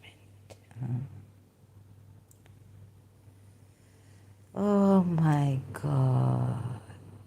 Is it then the judgment of the times of ignorance they desire to sit?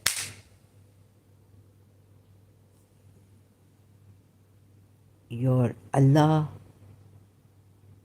how has He changed the law? So you see now even the Ismaili Imam would fail here. Now bringing the now see, Bibi is telling Abu Bakr, is it then the judgment? And this is a verse which says, is it then the judgment of ignorance, times of ignorance that you desire? Just, okay, even forget the fadak thing. Just read this ayat. Very good, Hakimia. Oh, you believe, do not take the Jews and the Christians for friends. Forget this ayat. So is it, oh, so because it says see commentary for verse 49 for 50 years sometime. So Aka Medipuya says this. And then 49 is flouted his authority, after seeking his judgment. They could have been like the Sahabas who went to Prophet Muhammad and said, please forgive us. We have betrayed us. We keep betraying ourselves. During the night's fasting, preceding fasting, we go into our wives, women, right? Excuse me. Oh my goodness. Is it then the judgment of the times of ignorance that they desire? The Sahabas who were deceiving themselves? Going into the women or wives? Let me put something in my mouth. I can't take this.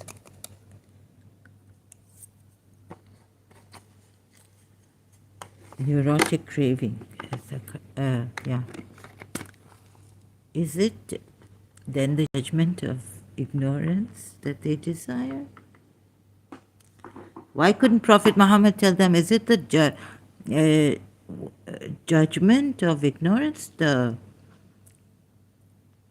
you go to you're deceiving yourself? Who is better than Allah to judge for people who are sure? And this Allah is judged for those people, those Sahabas who used to deceive themselves.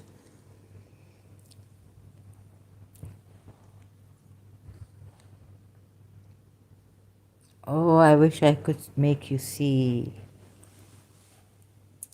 the folly in this, the contradictions, the crookedness in these Quran ayats.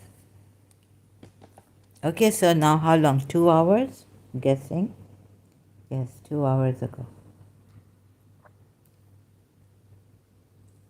Please make sure you leave this religion.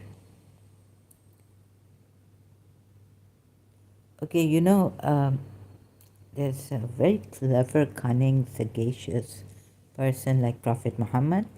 So it was very hard to go through these Quran ayats and try to show you, right, that there are contradictions and this and that. Because it's coming from this prophet who killed all those at his time, then who wouldn't embrace Islam and wouldn't leave Makkah. But you know what? A great thing happened. That Imam Ali deserted Medina. Why did Ali choose Kufa? So now, Medina,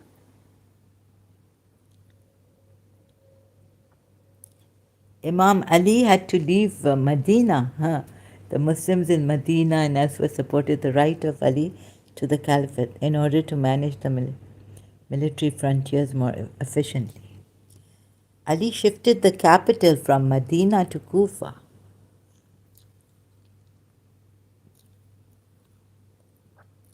The change of capital from Medina to Kufa. You see?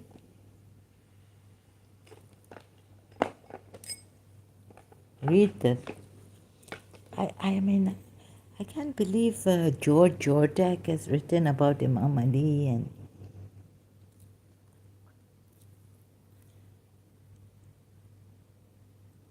there were a few key reasons for Imam Ali shifting the Islamic Caliphate. You see, if you take people's properties and all this, what happened? To Medina after Prophet Muhammad's death? the disbelievers came back, and we were told that there's a that they were dancing and God knows what there in Medina, I think.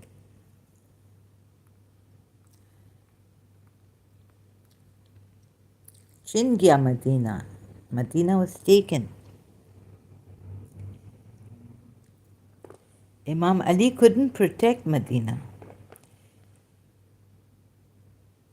Imam Hussein was there, but they couldn't protect Medina.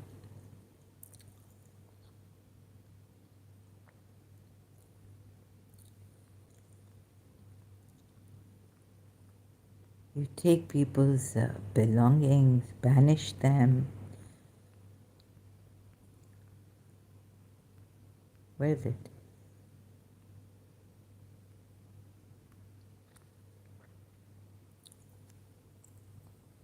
In Rajab, okay. Ali decided to transfer the headquarters of his government from Medina in Hijaz to Kufa in Iraq. When law and order had been restored in Basra, he appointed Abdullah ibn Abbas, and then left for Kufa, which became thenceforth the new capital of Islam. Ali arrived at the gates of Kufa. The nobles of the city came out to greet him, congratulate him.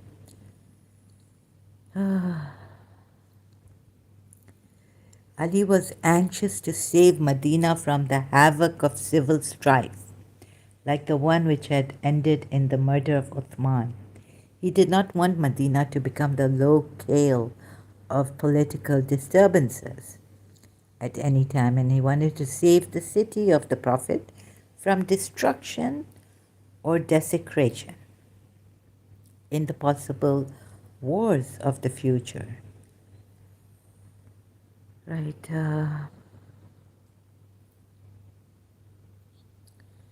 He says that civil wars had begun, but theaters of war were too distant from Medina, But civil wars had begun.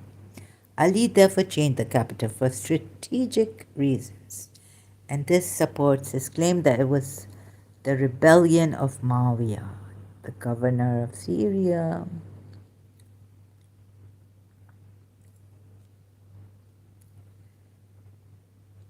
Medina had a record hardly any better. As noted before, when Uthman was killed, Medina was at the mercy of the rebels. The Muhajirin and the Ansar realized there was no one in all Darul Islam who could save the city from being plundered, the people from being massacred, and the government from breaking down, except Ali. They therefore appealed to him to take charge of the government. Ali told the Muhajirin Ansars he would accept this offer if they gave him a pledge to obey his orders, both in peace and in war. They gave him their pledge to obey him, and he accepted their offer. But only a few days had passed when rebellion reared its head in Makkah against the caliphal authority. Ali went into the mosque and called upon the Muhajir Ansar to rise in defense of the central government. Their only response was silence.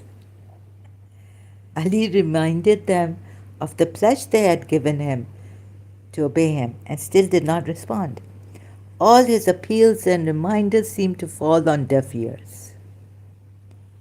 It was only after many weeks of appeals and great effort that Ali could enlist the support of 700 volunteers in Medina.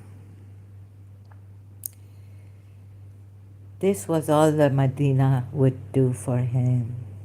He left Medina with those volunteers, never to return.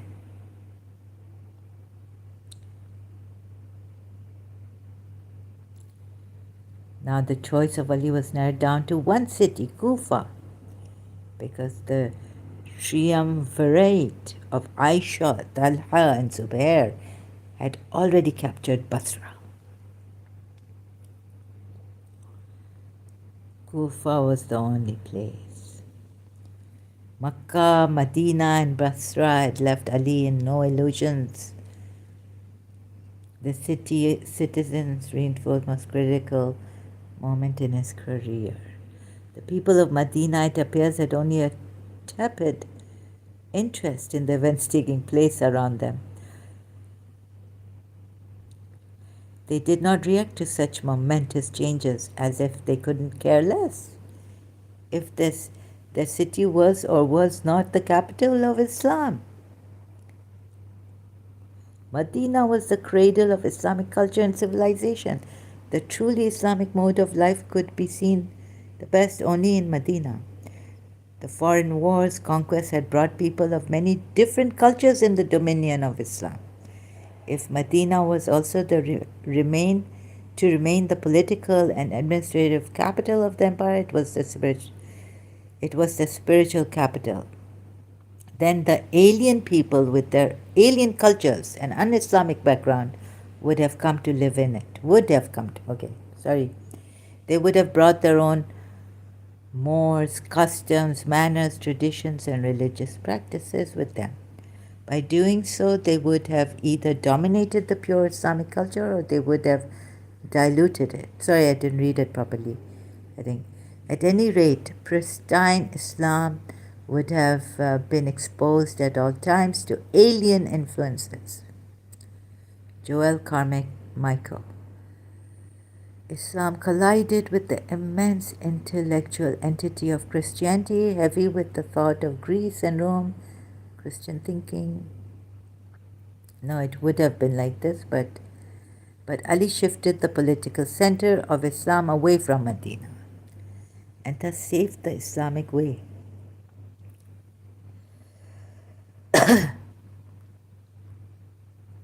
More or less saved the Islamic way of life in its very cradle. He saved Mecca and Medina from the cultural hegemony, I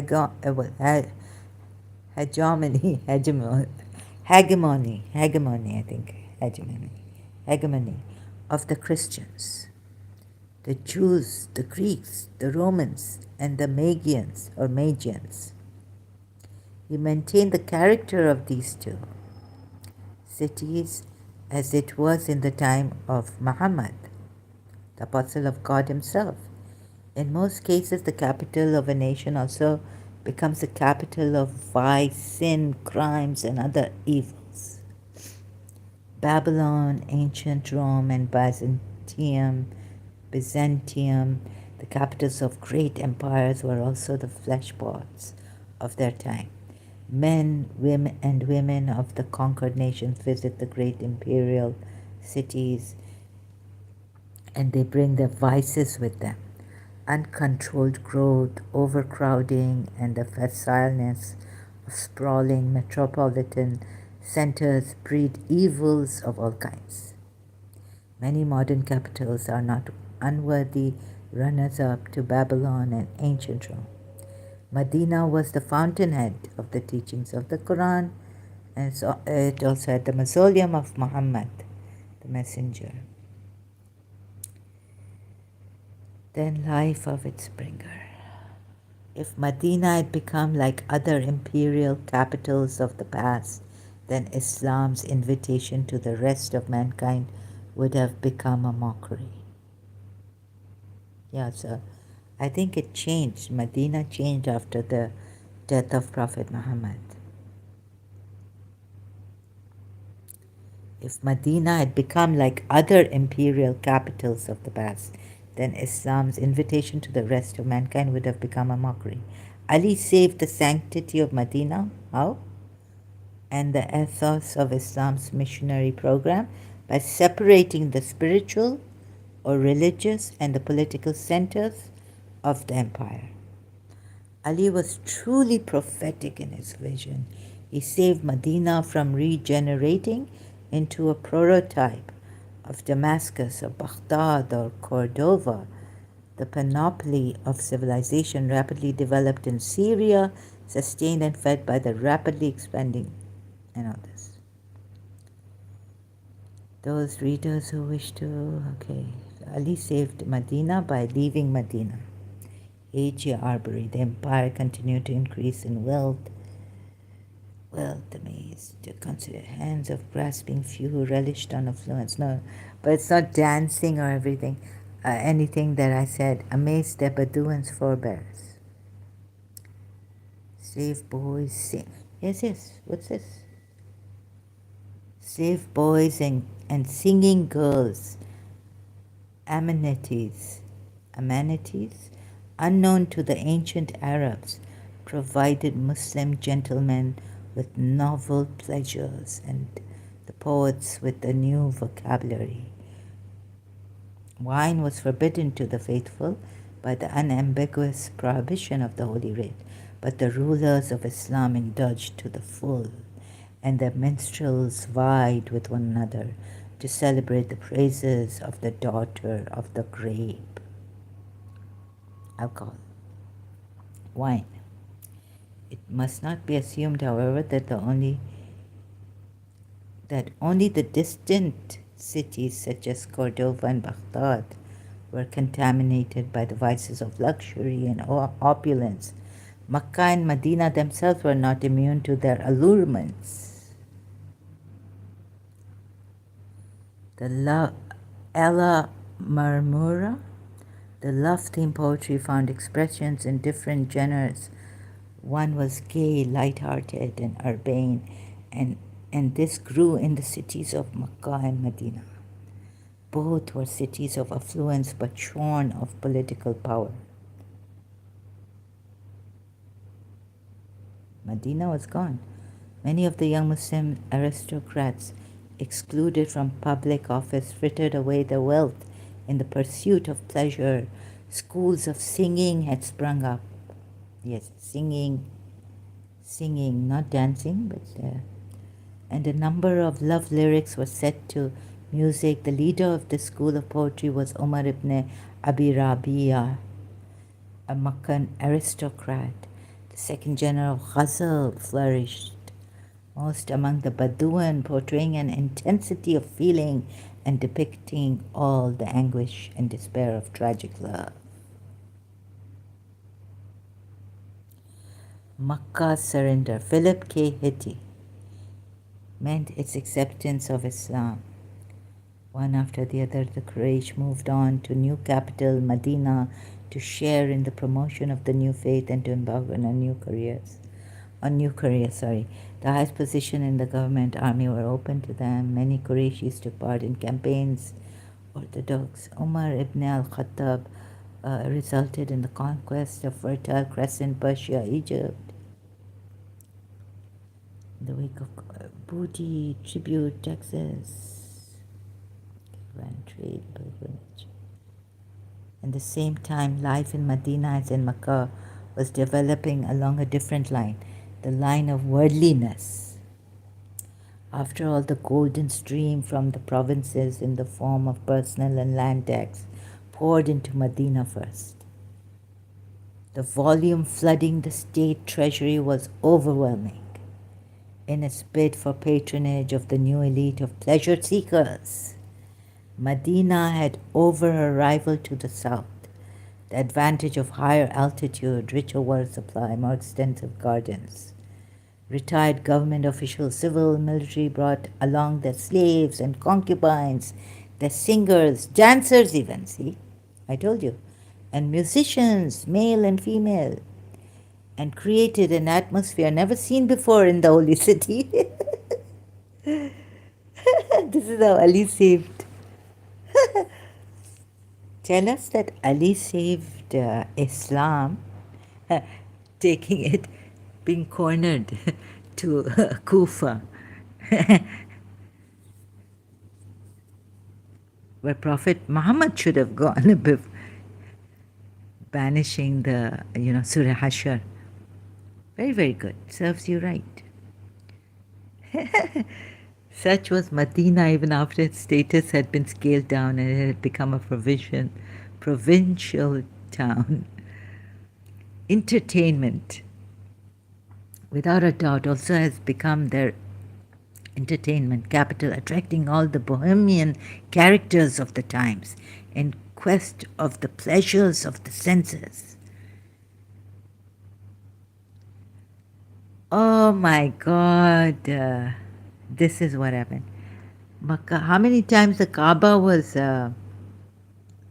broken, you know,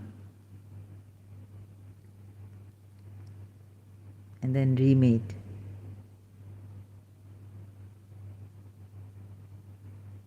Perils. Under the changed conditions, the dignity and the sacred character of the twin cities of Makkah and Medina were always in peril. So now the younger son has to leave Medina too.